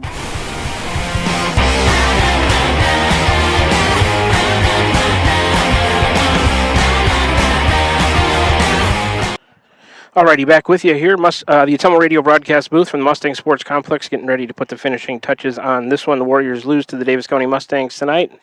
Bottom of the seventh inning, walk-off by a score of 4-3. And I guess we'll give a player of the game there to Eli McKinney with his triple and run scored on the night. Eli, let's see, he had a double as well, so 2 for 3 with a triple, a double. Also drew a walk for tonight's player of the game. Eli McKinney, player of the game tonight, brought to you by, as soon as I can find them on there it is, Pilot Grove Savings Bank, serving you for all your financial needs. Proud supporter of the Van Buren County Warriors. Coaches and players interviews. Dixon's Mattress Outlet in Bloomfield sponsors those. And we are in the postgame show of Warrior Baseball, brought to you by Crane Concrete Ready Mix. All right, after tonight's action, Davis County improves to 14-15 on the year, 7-8 at home. They are in action next Friday this week, July 3rd, couple of days away. They are right back here at home to face Pella Christian in a Class 2A Substate 5, District 9, first round game. The Warriors fall to 8-14 on the year, 3-7 on the road. We are in action next, right back at it tomorrow night, back at the Ferguson in Keosauqua, Thursday, July 2nd. Home for Central Lee to finish up the regular season in conference play, a 7 p.m. first pitch there. All right, I'd like to thank, as we start to conclude this broadcast, I'd like to thank all the viewers for tuning in tonight. AJ and I, along with Atomo Radio, we were streaming live on the Atomo Radio Group YouTube Sports channel. So if you chose to tune in, make this broadcast part of your evening on July 1st, 2026. Hey, big thanks for doing so. You know that we could not do it without you. If you got us on listening to the postgame show on your way home right now, please drive safely. AJ and I will follow you up and try to do the same. I'd like to thank all of our sponsors, as I always do, one final time here in the postgame show. I'll go through them for you quickly one more time. The Van Buren County Community School District, Crane Concrete Ready Mix, Dowd's Lumber and Home Center, The Complexion Company, Slayton Polaris, Cranston Family Funeral Home, the Van Buren County Hospital, Dixon's Mattress Outlet, Pilot Grove Savings Bank, Dowd's Quick Stop of Dowd's, Smithburg Automotive, Roto-Rooter on Gateway Drive, and First Iowa State Bank. If you are in the need, Van Buren County area, need some local business, please make sure you give these sponsors a chance. They're a huge part of why these broadcasts can be brought to you and viewed on the Atomo Radio Group YouTube Sports channel. If you're not currently a sponsor of Warrior Sports and would like to be, you've got to get a hold of Margie at AtomoRadio.com. She'd be more than happy to set you up with an ads package that's to your liking. You can feel good about getting your business name some advertising on air. Feel even better about sponsoring Van Buren County Warrior Sports. Once again, if you'd like to sponsor Warrior Sports, get a hold of Margie at AtomoRadio.com. Totals and finals for you one more time. Davis County tonight, 4 runs on 5 hits, no errors, they strand 9. The Warriors, 3 runs on 8 hits, 2 errors, they strand 8. Winning pitcher Dexter Scott, losing pitcher Nolan Harriman, and the time of the game was 2 hours and 6 minutes. Next broadcast, we're back with you for the next 2 nights, end of the regular season tomorrow, and then tournament action on Friday. The Warriors at home at the Ferguson Sports Complex, west side of Keosauqua. We'll have Central Lee for you tomorrow, and New London for you on Friday. Those are the next 2 broadcasts tomorrow. For the pregame show, there is a JV game as well against Central Lee, and varsity pregame sponsored by the school district. Should be sometime right around 6:35 p.m. So that's going to about do it here for us. On behalf of my cameraman and on-site producer, needing no introduction, he's the incomparable one and only Mr. A.J. Rowe. My name is Shan Moquin, your play-by-play voice of Van Buren County Warrior Sports. A.J. and I, along with the Tummo Radio, we're back again for the sports seasons of the 2025-26 school year, and we will both wish you a very pleasant rest of your Wednesday evening. Say so long to you from the Mustang Sports Complex here in Bloomfield, Iowa, where the final score once again, Davis County Mustangs get a walk-off win over the Van Buren County Warriors by a score of 4-3. We'll talk to you next tomorrow night about 6:35 for the pregame show. Right back at home in Keosauqua, the Ferguson Sports Complex. Central Lee Hawks come to town. That's a big one. They're looking to force a three-way tie atop the South Division with Mediapolis and Burlington Notre Dame at a record of 10-2. The Warriors looking to take that away from them. So until then, you've been tuned in to Warrior Baseball. We were streaming live tonight on the Tummo Radio Group YouTube Sports channel from the Mustang Sports Complex here in Bloomfield, Iowa.